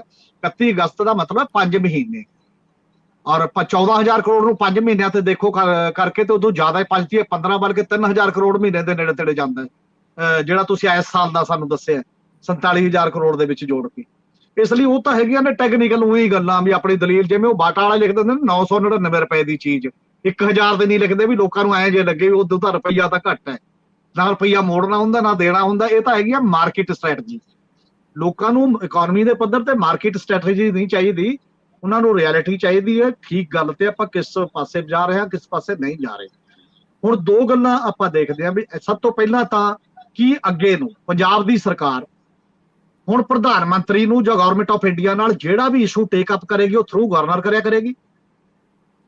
ਇਦੋਂ ਪਹਿਲਾਂ ਸਟੈਂਡ ਇਹ ਸੀ ਕਿ ਅਸੀਂ ਗਵਰਨਰ ਨੂੰ ਜਵਾਬਦੇਹ ਨਹੀਂ ਆ, ਅਸੀਂ 3 ਕਰੋੜ ਲੋਕਾਂ ਨੂੰ ਜਵਾਬਦੇਹ ਆ, ਅਸੀਂ ਚੁਣੀ ਹੋਈ ਸਰਕਾਰ ਆ, ਗਵਰਨਰ ਨੂੰ ਕਿਉਂ ਦਸੀਏ। ਹੁਣ ਜੋ ਗਵਰਨਰ ਪੁੱਛਦਾ ਉਦੋਂ ਅੱਗੇ ਉਹਦੇ ਤੋਂ ਬਹੁਤੀ ਉਹ ਹੈਲਪ ਲੈਣ ਨੂੰ ਜ਼ਿਆਦਾ ਹੀ ਬਾਹਾਂ ਉਲਾਰ ਕੇ ਤੁਸੀਂ ਮੁਹੱਬਤ ਕਰਦੇ ਹੋ ਵੀ ਤੁਸੀਂ ਸਾਡੀ ਗੱਲ ਵੀ ਉੱਪਰ ਉਠਾਓ। ਕੀ ਫੈਡਰਲ ਇਲੈਕਟੋਰਲ ਪਾਰਟੀਆਂ ਦੇ ਵਿੱਚ, ਪਾਰਲੀਮੈਂਟਰੀ ਸਿਸਟਮ ਦੇ ਵਿੱਚ, ਜਿੱਥੇ ਕੇਂਦਰ ਤੇ ਰਾਜਾਂ ਦੇ ਦਰਮਿਆਨ ਫੰਡ ਤੋਂ ਲੈ ਕੇ ਹਰ ਚੀਜ਼ਾਂ ਦੀ ਡਿਵੀਜ਼ਨ ਸੰਵਿਧਾਨਕ ਤੌਰ ਤੇ ਕੀਤੀ ਗਈ ਹੈ, ਉੱਥੇ ਸਾਡੇ ਚੀਫ ਮਿਨਿਸਟਰ ਨੇ ਪ੍ਰਧਾਨ ਮੰਤਰੀ ਨੂੰ ਕਿੰਨੀਆਂ ਚਿੱਠੀਆਂ ਲਿਖੀਆਂ ਇਹੋ ਜਿਹੀਆਂ ਮੈਰੀਟੋਰੀਅਮ ਦੇ ਆਧਾਰ ਤੇ ਕਿ ਸਾਨੂੰ ਜੀ ਵੀਜ਼ੇ ਤੋਂ ਛੂਟ ਦਿਓ। ਫਾਈਨਾਂਸ ਮਿਨਿਸਟਰ ਨਾਲ ਕਿੰਨੀਆਂ ਮੀਟਿੰਗਾਂ ਕੀਤੀਆਂ, ਯੂਨੀਅਨ ਫਾਈਨਾਂਸ ਮਿਨਿਸਟਰ ਨਾਲ, ਓਵਰਆਲ ਨੀਤੀ ਆਯੋਗ ਨਾਲ ਜਾ ਕੇ, ਜਿਹੜਾ ਕਿ ਪਲਾਨਿੰਗ ਕਮਿਸ਼ਨ ਦੇ ਮੁਕਾਬਲੇ ਤੁਸੀਂ ਲਿਆਂਦਾ ਇੱਕ ਹੋਰ ਸੋ ਕਾਲਡ ਥਿੰਕ ਟੈਂਕ ਜਿਹੜਾ ਉਸ ਤੋਂ ਬਣਾ ਕੇ, ਉਹਦੇ ਨਾਲ ਕਿੰਨੀਆਂ ਮੀਟਿੰਗਾਂ ਕੀਤੀਆਂ। ਉਹ ਤਾਂ ਆਫਟਰ ਆਲ ਉੱਥੇ ਨੈਗੋਸ਼ੀਏਸ਼ਨ ਦੇ ਰਾਹੀਂ ਹੋਣਾ। ਗਵਰਨਰ ਦਾ ਉਹਦੇ ਚ ਕੀ ਰੋਲ ਹੈ? ਮੈਨੂੰ ਨਹੀਂ ਲੱਗਦਾ ਕਿ ਜੇ ਤੁਸੀਂ ਗਵਰਨਰ ਦੇ ਥਰੂ ਜਾਣਾ ਇਹਨਾਂ ਚੀਜ਼ਾਂ ਦੇ ਵਾਸਤੇ ਤਾਂ ਮਤਲਬ ਤੁਸੀਂ ਮੰਨ ਲਓ ਕਿ ਤੁਸੀਂ ਇਨਕੰਪੀਟੈਂਟ ਹੋ, ਤੁਸੀਂ ਆਪਣੀ ਗੱਲ ਵਾਜਬ ਤਰੀਕੇ ਨਾਲ ਐਜ ਏ ਸਟੇਟ ਗਵਰਨਮੈਂਟ ਨਹੀਂ ਰੱਖ ਪਾ ਰਹੇ, ਤਾਂ ਗਵਰਨਰ ਹੁਣ ਜਾਇਆ ਕਰੇਗਾ ਤੁਹਾਡੇ ਬਿਹਾਫ ਤੇ ਗੱਲ ਕਰਨ, ਉਹਦਾ ਪ੍ਰਭਾਵ ਤੁਸੀਂ ਵਰਤੋਗੇ। ਇੱਕ ਪਾਸੇ ਤੁਸੀਂ ਦੂਜੇ ਪਾਸੇ ਸਟੈਂਡ ਲੈ ਰਹੇ ਹੋ ਕਿ ਗਵਰਨਰ ਕਠਪੁਤਲੀ ਨਾ ਬਣੇ ਕੇਂਦਰ ਸਰਕਾਰ ਦੀ, ਇੱਕ ਪਾਰਟੀ ਦੀ। ਗਵਰਨਰ ਕੇਵਲ ਸੰਵਿਧਾਨਕ ਹੈਡ ਰਹੇ, ਉਹਨੂੰ ਉੱਥੇ ਤੱਕ ਸੀਮਤ ਰਹਿਣਾ ਚਾਹੀਦਾ ਹੈ। ਦੂਜੇ ਪਾਸੇ ਤੁਸੀਂ ਡਿਮਾਂਡ ਕਰਕੇ ਉਹਦੀ ਤਾਕਤ ਵਧਾ ਰਹੇ ਹੋ ਕਿ ਤੁਸੀਂ ਚਲੋ ਜੀ ਸਾਡੇ ਨਾਲ ਇਸ ਢੰਗ ਨਾਲ ਗੱਲਬਾਤ ਕਰੋ। ਇੱਕ ਤਾਂ ਅਪਰੋਚ ਦੇ ਤੌਰ ਤੇ, ਗਵਰਨੈਂਸ ਦੇ ਤੌਰ ਤੇ ਜਦੋਂ ਤੁਸੀਂ ਸਟੈਂਡ ਦੂਜਾ ਲੈਂਦੇ ਹੋ, ਨਾ ਪਹਿਲਾ ਸਟੈਂਡ ਵਨ ਸਾਈਡਡ ਸੀ, ਹੁਣ ਵਾਲਾ ਸਟੈਂਡ ਬਿਲਕੁਲ ਦੂਜੇ ਪਾਸੇ ਵਨ ਸਾਈਡਡ ਹੈ, ਜਾ ਕੇ ਦੂਜੇ ਕਿਨਾਰੇ ਤੇ ਜਾ ਕੇ ਖੜੇ ਹੋ। ਤੁਹਾਨੂੰ ਅਜੇ ਤੱਕ ਬੈਲੈਂਸ ਕਰਨਾ ਨਹੀਂ ਆ ਰਿਹਾ ਕਿ ਇਹੋ ਜਿਹੀਆਂ ਗਵਰਨਮੈਂਟਾਂ ਦੇ ਵਿੱਚ ਤੁਹਾਡਾ ਰੋਲ ਕੀ ਬਣਦਾ, ਤੁਸੀਂ ਕਿੱਥੇ ਖੜੇ ਹੋ, ਤੁਸੀਂ ਸੈਂਟਰਲ ਪੋਜੀਸ਼ਨ 'ਚ ਹੈਗੇ ਹੋ ਜਾਂ ਨਹੀਂ ਹੈਗੇ ਹੋ। ਕਹਿਣ ਨੂੰ ਤੁਸੀਂ ਸੈਂਟਰਲ ਪੋਜੀਸ਼ਨ 'ਚ ਲੋਕਾਂ ਨੂੰ ਸੀਗੇ, ਪਰ ਅੱਜ ਦੀ ਇਸ ਦਲੀਲ ਤੋਂ ਲੱਗਦਾ ਹੈ ਮੈਨੂੰ ਕਿ ਤੁਸੀਂ ਹੋਰ ਪਾਸੇ ਜਾ ਰਹੇ ਹੋ। ਤੁਸੀਂ ਪੋਲੀਟੀਕਲ ਸਕੋਰ ਸੈਟਲ ਕਰਨ ਦੇ ਨਾਂ ਤੇ ਤੁਸੀਂ ਸੰਵਿਧਾਨਕ power system, rule of law, chief minister ਤੇ ਕੈਬਨਿਟ ਦੀ ਆਪਣੀ ਜਿਹੜੀ ਇੱਕ ਕ੍ਰੈਡੀਬਿਲਿਟੀ ਹੁੰਦੀ ਹੈ, ਜਿਹੜੇ ਤੇ ਉਹਦੇ ਜਿਹੜੇ ਕੰਮ ਹੁੰਦੇ ਨੇ, ਉਹਦੇ ਤੋਂ ਗੱਲ ਧਲਕਾਉਣ ਦੀ ਟਰਾਈ ਹੈ ਮੇਰੇ ਖਿਆਲ। ਇਹ ਜਿਹੜਾ ਇੱਕ ਸੈਟਅਪ ਉਸ ਲੈਵਲ ਤੇ ਹੋ ਰਿਹਾ। ਤੇ ਦੂਜੀ ਗੱਲ, ਤੁਸੀਂ ਬਹੁਤ ਮਾਮਲਿਆਂ 'ਚ ਅੱਜ ਤੱਕ ਕਿਹਾ ਕਿ ਮੈਂ ਮੰਗਣ ਥੋੜੀ ਜਾਣਾ, ਮੈਂ ਮੰਗਤਾ ਥੋੜੀਆਂ ਕੇਂਦਰ ਸਰਕਾਰ ਤੋਂ ਜਾ ਕੇ, ਫਲੱਡ ਦੇ ਮਾਮਲੇ 'ਚ ਕਿਹਾ, ਡਿਫਰੈਂਟ ਮਾਮਲੇ 'ਚ ਕਿਹਾ, ਤੁਸੀਂ ਹੋਰ ਟਾਈਪ ਦੀ ਲਾਈਨ ਲੈ ਕੇ ਰਹੇ ਉਸੇ ਮਾਮਲੇ ਦੇ ਵਿੱਚ। ਹੁਣ ਤੁਸੀਂ ਸਾਰਾ ਕੁਝ ਹੀ ਕੇਂਦਰ ਤੇ ਉਧਰ ਨੂੰ ਕਰਨ ਲੱਗੇ ਵੀ ਤੁਸੀਂ ਮੇਰਾ ਆਹ ਵੀ ਕਰਾ ਦਿਓ, ਮੇਰਾ ਆਹ ਵੀ ਕਰਾ ਦਿਓ, ਮੇਰਾ ਆਹ ਵੀ ਕਰਾ ਦਿਓ। ਕੇਂਦਰ ਕੋਈ ਬਾਹਰੋਂ ਨਹੀਂ ਪੈਸਾ ਲਿਆਉਂਦਾ, ਲੋਕਾਂ ਦੇ ਟੈਕਸ ਦਾ। ਤੁਸੀਂ ਪ੍ਰਿੰਸੀਪਲ ਦੇ ਸਟੈਂਡ ਕਿਉਂ ਨਹੀਂ ਲੈਂਦੇ ਕਿ ਫੈਡਰਲ ਸਟਰਕਚਰ ਦੇ ਵਿੱਚ ਸਟੇਟਾਂ ਦਾ ਬਣਦਾ ਹਿੱਸਾ ਤੁਸੀਂ ਸਮੇਂ ਸਿਰ ਕਿਉਂ ਨਹੀਂ ਦਿੰਦੇ? ਇਹ ਤਾਂ ਪੋਲੀਟੀਕਲ ਲੜਾਈ ਕਿੱਥੇ ਹੈ? ਤੁਸੀਂ ਸਾਨੂੰ ਦਿਖਾ ਰਹੇ ਹੋ ਚਿੱਠੀ 'ਚ ਸਾਡੀ GST 16% ਵੱਧ ਗਈ, ਸਾਡਾ ਰੂਰਲ ਡਿਵੈਲਪਮੈਂਟ ਫੰਡ ਇੰਨੇ % ਵੱਧ ਗਿਆ, ਫਿਰ ਤਾਂ ਠੀਕ ਚੱਲ ਰਿਹਾ ਤੁਹਾਡਾ ਤਾਲਾ ਬਣਾ, ਤੁਸੀਂ ਕੀ ਲੈਣਾ ਕਿਸੇ ਤੋਂ? ਫਿਰ GST ਦੇ ਵਿਰੋਧ 'ਚ ਤੁਹਾਡੀ ਲੜਾਈ ਹੋ ਕੋਈ ਨਹੀਂ, ਫਿਰ ਬਾਕੀ ਮਾਮਲਿਆਂ 'ਚ ਤੁਹਾਡੀ ਲੜਾਈ ਕੋਈ ਨਹੀਂ, ਫਿਰ ਤਾਂ ਠੀਕ ਹੈ। ਤੁਸੀਂ ਇਹ ਪ੍ਰਿੰਸੀਪਲ ਸਟੈਂਡ ਕਿਉਂ ਨਹੀਂ ਲੈਂਦੇ ਵੀ GST ਦੇ ਮਾਮਲੇ ਨੇ ਸਾਡਾ ਹੱਕ ਮਾਰ ਲਿਆ, ਸਟੇਟ ਗਵਰਨਮੈਂਟ ਨੂੰ ਆਪਣੇ ਟੈਕਸ ਲਾਉਣ ਦਾ ਰਾਈਟ ਸੀ, ਟੈਕਸ ਹਟਾਉਣ ਦਾ ਰਾਈਟ ਸੀ, ਕੀ ਕਰਨਾ ਸੀ ਕੀ ਨਹੀਂ ਦੇਣਾ ਸੀ। ਇਹ ਸਿਧਾਂਤਕ ਸਵਾਲ ਤੁਸੀਂ ਸਿਧਾਂਤਕ ਪੱਧਰ ਤੇ ਵੀ ਨਹੀਂ ਉਠਾ ਰਹੇ, ਪ੍ਰੈਕਟੀਕਲ ਤਾਂ ਉਦੋਂ ਬਾਅਦ ਦੀ ਗੱਲ ਹੈ ਕਿ ਕੀ ਕਰਨਾ ਕੀ ਨਹੀਂ ਕਰਨਾ, ਉਹ ਤਾਂ ਉਦੋਂ ਬਾਅਦ ਦਾ ਮਾਮਲਾ ਹੈ। ਤੇ ਇਸੇ ਤਰੀਕੇ ਦੇ ਨਾਲ ਰੂਰਲ ਡਿਵੈਲਪਮੈਂਟ ਫੰਡ ਸਾਡਾ ਉਹ ਦੇ ਦਿਓ ਜੀ। ਹੈਲਥ ਦਾ ਅਜੇ ਜ਼ਿਕਰ ਹੀ ਨਹੀਂ, 1 ਅਪ੍ਰੈਲ ਤੋਂ ਤੁਹਾਨੂੰ ਹੈਲਥ ਦਾ ਬਿਲਕੁਲ ਪੈਸਾ ਨਹੀਂ ਆ ਰਿਹਾ ਕੱਲਾ। ਉਹ ਇਸ ਕਰਕੇ ਨਹੀਂ ਆ ਰਿਹਾ, ਚੁੱਪ ਤੁਸੀਂ ਇਸ ਕਰਕੇ ਹੋ ਕਿਉਂਕਿ ਉੱਪਰਲਾ ਡੰਡਾ ਤੁਸੀਂ ਮੁਹੱਲਾ ਕਲੀਨਿਕ ਤੇ ਆਮ ਆਦਮੀ ਕਲੀਨਿਕ ਬਣਾਉਣੇ ਨੇ, ਤੇ ਪੁਰਾਣਾ ਜਿਹੜਾ ਇੱਕ ਸੈਟਅਪ ਆਯੁਸ਼ਮਾਨ ਭਾਰਤ ਦੇ ਤਹਿਤ ਤੇ ਬਾਕੀ ਤਹਿਤ ਚੱਲਦਾ ਸਾਰੇ ਕੰਟਰੀ 'ਚ, ਉਹਨੂੰ ਤੁਸੀਂ ਫੋਲੋ ਨਹੀਂ ਕਰ ਸਕਦੇ। ਇਸ ਕਰਕੇ ਤੁਹਾਡਾ ਪੈਸਾ ਡੰਪ ਪਿਆ, ਤੁਹਾਨੂੰ ਨਹੀਂ ਮਿਲੇਗਾ, ਨਾ ਤੁਸੀਂ ਡਿਮਾਂਡ ਕਰ ਰਹੇ ਹੋ ਉਸ ਸਾਰੇ ਮਾਮਲੇ ਦੀ ਕਿਸੇ ਵੀ ਰੂਪ ਦੇ ਵਿੱਚ। ਇਹ ਜਿਹੜਾ ਇੱਕ ਮਤਲਬ ਸਿਧਾਂਤਕ ਲੈਵਲ ਦੇ ਕੁਝ ਫੈਸਲੇ ਨੇ, ਇਹ ਫੈਸਲੇ ਇਦੋਂ ਪਹਿਲਾਂ ਤੋਂ ਚੱਲਦੇ ਸੀ। ਜਿਵੇਂ ਸਰਦਾਰ ਜਗਤਾਰ ਸਿੰਘ ਉਹਨਾਂ ਨੇ ਇਹ ਗੱਲ ਠੀਕ ਕਹੀ ਹੈ ਕਿ 2010 'ਚ 3 ਸਟੇਟਾਂ ਸੀ ਜਿਹਨੂੰ ਇਹ ਕਿਹਾ ਗਿਆ ਸੀ ਇਹ ਡੈਟ ਟ੍ਰੈਪ 'ਚ ਫਸਣ ਜਾ ਰਹੀਆਂ ਨੇ, ਪੱਛਮੀ ਬੰਗਾਲ, ਪੰਜਾਬ ਤੇ ਕੇਰਲਾ। ਇਹ ਤਿੰਨਾਂ ਵਾਸਤੇ ਉਹਨਾਂ ਨੇ ਇੱਕ ਪੈਕੇਜ ਟਰਾਈ ਕੀਤਾ ਸੀਗਾ। ਡਾਕਟਰ ਮਨਮੋਹਨ ਸਿੰਘ ਦੀ ਉਦੋਂ ਸਰਕਾਰ ਸੀ, ਜਿਹਨੂੰ negotiate Manpreet Badal as a finance minister ਕਰ ਰਿਹਾ ਸੀ। ਉਹਨਾਂ ਨੇ ਸਾਡੇ ਤੇ ਬੰਦਸ਼ਾਂ ਲਾਈਆਂ ਸੀ। ਨੰਬਰ 1, ਮੁਫਤ ਬਿਜਲੀ ਬੰਦ ਕਰੋ ਟਿਊਬਵੈਲ ਦੀ। ਨੰਬਰ 2, ਜਿਹੜੀ ਸਬਸਿਡਾਈਜ਼ ਸਿਸਟਮ ਦਿੰਦੇ ਹੋ ਤੁਸੀਂ ਬਾਕੀ ਦੀ ਜਗ੍ਹਾ ਉਹਨੂੰ ਘਟਾਓ। ਨੰਬਰ 3, ਜਿਹੜਾ ਡਰਿੰਕਿੰਗ ਵਾਟਰ ਹੈ ਪਿੰਡਾਂ ਦੇ ਵਿੱਚ ਜਿੰਨੀਆਂ ਸਕੀਮਾਂ ਨੇ ਉਹਦੇ ਪੈਸੇ ਚਾਰਜ ਕਰੋ, 1/3 ਪਿੰਡਾਂ ਤੋਂ ਲਿਆ ਕਰੋ ਤੇ ਸ਼ਹਿਰਾਂ ਤੋਂ ਲਿਆ ਕਰੋ, ਯੂਜ਼ਰ ਚਾਰਜਸ ਲਗਾਓ ਸ਼ਹਿਰਾਂ ਦੇ ਵਿੱਚ ਵੱਖ-ਵੱਖ ਮਾਮਲਿਆਂ 'ਚ। ਨੰਬਰ 4 ਪ੍ਰਾਪਰਟੀ ਟੈਕਸ ਲਗਾਓ। ਜੇ ਚੀਜ਼ਾਂ ਤੁਸੀਂ ਲਗਾਓਗੇ ਤਾਂ ਤੁਹਾਡੇ ਬਾਰੇ ਸੋਚਿਆ ਜਾ ਸਕਦਾ ਹੈ। ਤੇ ਉਦੋਂ ਪ੍ਰਕਾਸ਼ ਸਿੰਘ ਬਾਦਲ ਨੇ ਕਿਹਾ ਨਹੀਂ, ਅਸੀਂ ਆਪਣੇ ਲੋਕਾਂ ਦਾ ਆਪ ਦੇਖਣਾ, ਅਸੀਂ ਇਹ ਨਹੀਂ ਕਰ ਸਕਦੇ। ਮਨਪ੍ਰੀਤ ਉਸ ਉਭਾਰ ਚੋਂ ਜਾ ਕੇ ਜੀ ਮੈਂ ਇੱਕ ਅਲੱਗ ਪਾਰਟੀ ਬਣਾ ਰਿਹਾ, ਬਾਕੀ ਜੇ ਉਹ ਕਰਕੇ ਸਬਸਿਡੀ ਦੇ ਖਿਲਾਫ ਉਹਨੇ ਬਿਆਨ ਵੀ ਦਿੱਤੇ। ਜਦੋਂ ਉਲਟਾ ਆ ਭਾਈ ਸਾਹਿਬ ਤੂੰ ਤਾਂ ਕਿੰਨੂਆਂ ਤੇ ਸਬਸਿਡੀ ਲਈ ਫਿਰਦਾ, ਨਹੀਂ ਤੂੰ ਤਾਂ ਬਾਕੀ ਚੀਜ਼ਾਂ ਤੇ ਆਪ ਲਈ ਫਿਰਦਾ, ਲੋਕਾਂ ਦੇ ਖਿਲਾਫ ਬੋਲ ਰਿਹਾ ਵੀ ਤੈਨੂੰ ਇਹ ਨਹੀਂ ਚਾਹੀਦੀ। ਉਦੋਂ ਬਾਅਦ ਉਹ ਪਿੱਛੇ ਹਟ ਗਏ ਇਹ ਸਾਰੇ ਮਾਮਲੇ ਦੇ ਵਿੱਚ। ਇਸ ਲਈ ਡੈਟ ਟ੍ਰੈਪ ਚ ਕੰਟੀਨਿਊਟੀ ਚ ਆ ਰਿਹਾ ਹੈ। ਤੀਜਾ, ਡੈਟ ਟ੍ਰੈਪ ਚ ਕਿਉਂ ਜਾ ਰਹੀਆਂ ਨੇ ਸਟੇਟਾਂ, ਉਹਦਾ ਇੱਕ ਮਾਮਲਾ ਇਹ ਵੀ ਹੈ ਕਿ ਗਵਰਨਮੈਂਟ ਆਫ ਇੰਡੀਆ ਮੁਲਾਜ਼ਮਾਂ ਦੇ ਤਨਖਾਹ ਸਕੇਲ ਬਣਾਉਂਦੀ ਹੈ, ਤਨਖਾਹ ਕਮਿਸ਼ਨ ਬਣਾਉਂਦੀ ਹੈ, ਉਹ ਕਮਿਸ਼ਨਾਂ ਨੂੰ ਲਾਗੂ ਕਰਦੀ ਹੈ ਆਪਦੇ ਮੁਲਾਜ਼ਮਾਂ ਤੇ। ਦੂਜੀਆਂ ਸਟੇਟਾਂ ਜਿਹੜੀਆਂ ਬੀਅਰ ਨਹੀਂ ਕਰ ਸਕਦੀਆਂ ਉਹਨਾਂ ਦੇ ਗਲ ਗੁੱਠਾ ਹੁੰਦਾ ਹੈ। ਤੇ ਡੀਏ ਦੀਆਂ ਕਿਸ਼ਤਾਂ ਤੋਂ ਲੈ ਕੇ ਤੇ ਪੇ ਸਕੇਲਾਂ ਤੋਂ ਲੈ ਕੇ ਇਸ ਚਿੱਠੀ 'ਚ ਵੀ ਜ਼ਿਕਰ ਹੈ 6ਵਾਂ ਪੇ ਕਮਿਸ਼ਨ ਨੇ ਸਾਡੇ ਲਈ ਨਾਲ ਜੋ ਕੀਤਾ ਜਾਂ ਬਾਕੀ ਹੈ, ਪਰ ਉਹ ਤਾਂ ਧੜੱਲੇ ਨਾਲ ਸਟੇਟ ਗਵਰਨਮੈਂਟਾਂ ਬੋਲਦੀਆਂ ਨਹੀਂ ਹੈ ਉਸ ਪੱਧਰ ਤੇ ਕਿ ਤੁਸੀਂ ਲਾਗੂ ਕਰਕੇ ਸੰਗੀ ਕਿਉਂ ਘੁੱਟਦੇ ਹੋ ਉਸ ਮਾਮਲੇ ਦੇ ਵਿੱਚ, ਇੰਨਾ ਬਰਡਨ ਅਸੀਂ ਕਿਵੇਂ ਲਾਗੂ ਕਰਾਂਗੇ। ਤੇ ਇਹ ਦਵੱਲਾ ਫਸੇ ਹੋਏ ਨੇ। ਇੱਕ ਪਾਸੇ ਤੁਸੀਂ ਨੰਬਰ ਲੈਣਾ ਚਾਹੁੰਦੇ ਹੋ, ਮੈਂ 36,000 ਬੰਦਿਆਂ ਨੂੰ ਨੌਕਰੀ ਦੇਤੀ, ਦੂਜੇ ਪਾਸੇ ਤੁਸੀਂ ਕਹਿ ਰਹੇ ਹੋ ਪੇ ਕਮਿਸ਼ਨ ਮਾਰ ਰਿਹਾ ਹੈ। ਕਲੈਰਿਟੀ ਤਾਂ ਕਰੋ ਕੁਛ ਨਾ ਕੁਛ, ਤੇ ਕੀ ਕਰੋਗੇ ਕੀ ਨਹੀਂ ਕਰੋਗੇ ਉਸ ਸਾਰੇ ਮਾਮਲੇ ਦੇ ਵਿੱਚ। ਇਸ ਕਰਕੇ ਜਿਹੜਾ ਇੱਕ ਓਵਰਆਲ ਸੀਨ ਹੈ ਇਕਨੋਮੀ ਦਾ, ਤੁਸੀਂ ਇਹ ਦੱਸਣਾ ਹੁੰਦਾ ਹੈ। ਅੱਜ ਤੱਕ ਜੇ ਦੱਸਣਾ ਸੀ ਕਿ 1.5 ਸਾਲ ਚ ਅਸੀਂ ਆਪਣੀ ਬੈਲਟ ਇੰਨੀ ਟਾਈਟ ਕੀਤੀ, ਦੋ ਹੀ ਸਾਡੇ ਕੋਲ ਚਾਰਾ ਜੋ ਹੁੰਦੇ ਨੇ ਵੀ ਆਪਣੇ ਖਰਚੇ ਘਟਾ ਲਓ, ਆਮਦਨ ਵਧਾ ਲਓ। ਤੁਸੀਂ ਇਹ ਨਹੀਂ ਦੱਸਿਆ ਕਿ ਤੁਸੀਂ ਖਰਚੇ ਘਟਾਏ ਕਿਵੇਂ 1.5 ਸਾਲ ਚ ਆਉਂਦੇ ਹੋਏ ਆ ਕੇ ਸਰਕਾਰ ਨੇ, ਕਿਹੜੇ ਕਿਹੜੇ ਖਰਚੇ ਘਟਾਏ। ਖਰਚੇ ਤਾਂ ਵੱਧ ਰਹੇ ਨੇ, ਸਗੋਂ ਜੋ ਐਮਐਲਏ ਪੋਲੀਟੀਸ਼ੀਅਨ ਬਿਊਰੋਕਰੇਟ ਦੀਆਂ ਜਿਹੜੀਆਂ ਸਹੂਲਤਾਂ ਸੀ ਉਹ ਚ ਕੋਈ ਘੱਟ ਹੋਇਆ ਜਾਂ ਉਦੋਂ ਜ਼ਿਆਦਾ ਨੇ ਤੁਹਾਡੇ ਕੋਲ। ਕੀ ਸਿਕਿਉਰਿਟੀ ਫੋਰਸਸ ਦਾ ਖਰਚਾ ਘਟਾਇਆ ਮਾੜਾ ਮੋਟਾ? ਪੂਰੇ ਕੰਟਰੀ ਚ ਆਬਾਦੀ ਦੇ ਲਿਹਾਜ਼ ਨਾਲ ਪੁਲਿਸ ਦਾ ਬਜਟ ਸਾਡਾ ਸਭ ਤੋਂ ਜ਼ਿਆਦਾ ਹੈ ਤੇ ਪੁਲਿਸ ਦੀ ਨਫਰੀ ਸਾਡੀ ਸਭ ਤੋਂ ਜ਼ਿਆਦਾ ਤੇ ਭਰਤੀ ਵੀ ਉਹਦੇ ਚ ਸਭ ਤੋਂ ਜ਼ਿਆਦਾ ਹੈ। ਇਹ ਸਿਕਿਉਰਿਟੀ ਸਟੇਟ ਬਣਾਉਣ ਨੂੰ ਤੁਸੀਂ ਚੱਲੇ ਹੋਏ ਹੋ। ਇਹ ਤੇ ਕੋਈ ਗੱਲ ਨਹੀਂ ਹੋਏਗੀ ਕਿ ਤੁਸੀਂ ਉਹ ਬੈਲਟ ਟਾਈਟ ਕਰੋ ਤੇ ਉਹਦੇ ਮੁਤਾਬਕ ਥੋੜਾ ਜਿਹਾ ਬਚਾਓ ਪੈਸੇ ਕਿਸੇ ਨਾ ਕਿਸੇ ਤਰੀਕੇ ਦੇ ਨਾਲ। ਤੇ ਤੁਸੀਂ ਹਵਾਈ ਉਡਾਣਾ ਤੇ ਜਿਹੜਾ ਇਲਾਜ ਇੱਥੇ ਕੰਟਰੀ ਚ ਹੋ ਸਕਦਾ ਹੈ ਉਹ ਇਲਾਜ ਕਰਾਉਣ ਬਾਹਰ ਜਾਂਦੇ ਹੋ। ਆਇਆ ਡਾਟਾ, ਚਾਹੇ ਥੋੜਾ ਥੋੜਾ ਹੀ ਡਾਟਾ ਆਇਆ, ਕਿਸੇ ਦਾ 20 ਲੱਖ ਦਾ, ਕਿਸੇ ਦਾ 18, ਕਿਸੇ ਦਾ 20। ਜਦੋਂ ਤੁਹਾਡੇ ਤੇ ਪੱਲੇ ਨਾ ਧੇਲਾ ਹੋਵੇ ਤਾਂ ਬਾਹਰ ਇਲਾਜ ਤੁਸੀਂ ਕਹੋ ਭਾਈ ਇੱਥੇ ਕਰਾ ਲਓ, ਅਸੀਂ ਤੁਹਾਡਾ ਖਿਆਲ ਰੱਖਾਂਗੇ, ਪਰ ਇੱਥੇ ਕਰਾਓ ਨਾ। ਜਿਹੜੇ ਨਾਲੇ ਤੁਸੀਂ ਤਾਂ ਦਿੱਲੀ ਚ ਸਾਰਾ ਕੁਝ ਖੋਲਤਾ ਹੈ, ਜੇ ਪੰਜਾਬ ਚ ਅਜੇ ਨਹੀਂ, ਅਜੇ ਕ੍ਰਾਂਤੀ ਕੱਲ ਆਉਣੀ ਸ਼ੁਰੂ ਹੋਈ ਹੈ, ਹਾਲਤ ਦੀ ਦਿੱਲੀ ਚ ਤਾਂ ਆਈ ਹੋਈ ਹੈ। ਦਿੱਲੀ ਦੇ ਸਰਕਾਰੀ ਹਸਪਤਾਲ ਚ ਕਰਾ ਦਿਓ, ਉਹਨਾਂ ਦੇ ਬਿੱਲ ਘੱਟੋ ਘੱਟ ਘਟਾ ਲਿਓ ਉਸ ਪੱਧਰ ਦੇ ਉੱਤੇ ਜਿਹੜੇ ਤੁਸੀਂ ਕਰ ਰਹੇ ਹੋ। ਇੱਕ ਤਾਂ ਬੈਲਟ ਟਾਈਟ ਕਰਨ ਦਾ ਕੁਐਸਚਨ ਦੱਸਿਆ ਨਹੀਂ ਸਾਨੂੰ। ਦੂਜਾ, ਜੋ ਚੋਣਾਂ ਤੋਂ ਪਹਿਲਾਂ ਸਾਨੂੰ ਤੁਸੀਂ ਦੱਸਿਆ ਇਸ ਚਿੱਠੀ 'ਚ ਰਿਫਲੈਕਸ਼ਨ ਨਹੀਂ ਕਿ ਤੁਸੀਂ ਸ਼ਰਾਬ ਤੋਂ ਕਿੰਨੇ ਵੱਧ ਪੈਸੇ ਇਕੱਠੇ ਕਰਨੇ ਦੀ ਟਾਰਗੇਟ ਸੀ, ਕਿੱਥੇ ਪਹੁੰਚੇ। ਸਾਨੂੰ ਕਹਿੰਦੇ 8300 ਕਰੋੜ ਕਮਾ ਲਿਆ ਜੀ। ਉਹ 8300 ਕਰੋੜ ਭਾਈ ਕੰਪੈਰੀਜ਼ਨ 'ਚ ਕੀ ਕਹਿੰਦਾ ਹੈ? ਤੁਸੀਂ ਤਾਂ ਸਾਨੂੰ ਕਹਿੰਦੇ ਸੀ 20,000 30,000 ਕਰੋੜ ਰੁਪਇਆ, ਤੇ ਫਿਰ ਤੁਸੀਂ ਮਾਈਨਿੰਗ 'ਚੋਂ ਕਿੰਨੇ ਕਮਾ ਕੇ ਦਿੱਤੇ ਸਾਨੂੰ, ਉਹ ਵੀ ਨਹੀਂ ਦੱਸਿਆ ਸਾਨੂੰ। ਮਾਈਨਿੰਗ ਦਾ ਕੀ ਬਣਿਆ? ਮਾਈਨਿੰਗ ਦਾ ਖੁੱਲਾ ਚੈਲੰਜ ਤੁਹਾਡੇ ਸਾਹਮਣੇ ਉਸ ਪੱਧਰ ਦੇ ਉੱਤੇ ਹੈ। ਫਿਰ ਤੁਸੀਂ ਇਹ ਕਹਿੰਦੇ ਹੋ ਕਿ ਤੁਹਾਡਾ ਕਮਿਸ਼ਨਰ ਜਿਹੜਾ ਹੈ ਉਹ ਤੁਹਾਡਾ ਪ੍ਰਧਾਨ ਹੈ, ਉਹਨੂੰ ਪਤਾ ਪੈਸਾ ਕਿੱਥੋਂ ਆਉਣਾ ਹੁੰਦਾ, ਉਹਦੇ ਤੋਂ ਪੁੱਛ ਕੇ ਦੱਸ ਦਿੰਦੇ ਇਸ ਚਿੱਠੀ 'ਚ ਵੀ ਉਹਨੇ ਇੱਥੋਂ ਲਿਆਂਦਾ, ਇੱਥੇ ਪੈਸਾ ਰੁਕਿਆ ਹੋਇਆ ਸੀ। ਸਾਡੇ ਪ੍ਰਧਾਨ ਜੀ ਨੇ ਦੱਸਿਆ ਬਤੌਰ ਕਮਿਸ਼ਨਰ, ਦੇਖੋ ਜੀ ਸਾਡਾ ਤਾਂ ਬਜਟ ਭਰ ਗਿਆ, ਸਾਡਾ ਤਾਂ ਖਜ਼ਾਨਾ ਭਰਿਆ ਹੋਇਆ। ਤੁਸੀਂ ਕਹਿ ਰਹੇ ਹੋ 48% GSDP ਤਾਂ ਤੁਹਾਡੇ ਸਿਰ ਕਰਜ਼ਾ ਹੋ ਗਿਆ, 48%। ਨੰਬਰ 1 ਜਿੱਦਣ 50% ਹੋ ਗਿਆ ਦਿਵਾਲੀਆ ਹੋ ਜਾਂਦੀ ਹੈ ਸਟੇਟ, ਮੁੜ ਕੇ ਕਰਜ਼ਾ ਨਹੀਂ ਮਿਲਣਾ ਫਿਸਕਲ ਰਿਸਪੌਂਸਿਬਿਲਟੀ ਐਕਟ ਦੇ ਤਹਿਤ ਤੁਹਾਨੂੰ ਉਸ ਪੱਧਰ ਤੇ ਉੱਤੇ ਜਾ ਕੇ। ਜਿਵੇਂ ਉਹ ਕਲਾਈਮੇਟ ਚੇਂਜ ਦੀ ਹੈ ਨਾ ਵੀ 2 ਡਿਗਰੀ ਤੇ ਜਾ ਕੇ ਅੱਧਾ ਸੰਸਾਰ ਮਰਨ ਦੇ ਕਿਨਾਰੇ ਹੈ, ਪੰਜਾਬ ਦਾ ਸਾਹ ਘੁੱਟ ਰਿਹਾ ਇਕਨੋਮੀ ਦੇ ਪੱਖ ਤੋਂ ਇਸ ਸਾਰੇ ਮਾਮਲੇ ਤੋਂ। ਉਹ ਜਿਹੜਾ ਵੱਡੇ ਰੁਖ ਸੀ, ਕੱਲਾ ਗਵਰਨਰ ਨਾਲ ਚਿੱਠੀ ਪੱਤਰ ਨਾ ਕਰੋ। ਉਹ 3 ਕਰੋੜ ਪਬਲਿਕ ਆਪਣਾ ਫਿਊਚਰ ਜਾਣਨਾ ਚਾਹੁੰਦੀ ਹੈ, ਤੁਸੀਂ ਕੀ ਕੀਤਾ 1.5 ਸਾਲ 'ਚ, ਤਾਂ ਕਿ ਉਹਨੂੰ ਇਹ ਹੋਵੇ ਵੀ ਅਗਲੇ 3.5 ਸਾਲ 'ਚ ਵੀ ਤੁਸੀਂ ਕਰ ਸਕਦੇ ਹੋ। ਬਿਲਕੁਲ ਇਹ ਗੱਲ ਵਾਜਬ ਹੈ ਚੀਫ ਮਿਨਿਸਟਰ ਦੀ ਕਿ ਮੋਰੇਟੋਰੀਅਮ ਹੋਣਾ ਚਾਹੀਦਾ, ਵਿਆਜ ਤੇ ਰੋਕ। ਬਿਲਕੁਲ ਗਵਰਨਮੈਂਟ ਆਫ ਇੰਡੀਆ ਨੂੰ ਇਹ ਜ਼ਿੰਮੇਵਾਰੀ ਲੈਣੀ ਚਾਹੀਦੀ। ਉਹਦੀ ਵਜ੍ਹਾ ਹੈ, ਉਹਦੇ 'ਚ ਲੌਜਿਕ ਦਿਓ ਤੁਸੀਂ। ਉਹਦਾ ਲੌਜਿਕ ਇਹ ਹੈ ਕਿ GST ਰਾਹੀਂ ਸਾਡੇ ਵਰਗੀ ਸਟੇਟ ਨੂੰ ਮਾਰਿਆ। ਜਿੰਨੀਆਂ ਨੈਸ਼ਨਲ ਲੈਵਲ ਦੀਆਂ ਸਕੀਮਾਂ ਨੇ ਉੱਥੇ ਨੰਬਰ 1 ਆਬਾਦੀ, ਨੰਬਰ 2 ਬੈਕਵਰਡਨੈਸ, 2 ਮੇਜਰ ਚੀਜ਼ਾਂ ਸੀ ਜਿਹੜੇ ਪੈਸੇ ਆਉਂਦੇ ਰਹੇ। ਅਸੀਂ ਕੀ ਗੁਨਾਹ ਕੀਤਾ ਜੇ ਪਹਿਲਾਂ ਡਿਵੈਲਪ ਕਰ ਲਿਆ ਆਪਦੇ ਆਪ ਨੂੰ? ਅਸੀਂ ਕੀ ਗੁਨਾਹ ਕੀਤਾ ਜੇ ਸਾਡੇ ਹਮਾਰੇ ਦੋ ਹਮ ਦੋ ਦਾ ਨਾਰੇ ਨੂੰ, ਤੁਹਾਡੀ ਪਾਪੂਲੇਸ਼ਨ ਪਾਲਿਸੀ ਨੂੰ ਅਸੀਂ ਲਾਗੂ ਕਰਤਾ? ਤਾਂ ਸਾਰਾ ਫੰਡਿੰਗ ਸਿਸਟਮ ਸਾਡੇ ਕੋਲੋਂ ਕਿਉਂ ਰੋਕ ਲਿਆ? ਫਿਰ ਉਹ ਸਾਰਾ ਕੋਈ ਲੌਜਿਕ ਤਾਂ ਦਿਓ ਕਿ ਉਹ ਸਕੀਮਾਂ ਨੂੰ ਬਦਲਣ ਦੇ ਵਾਸਤੇ।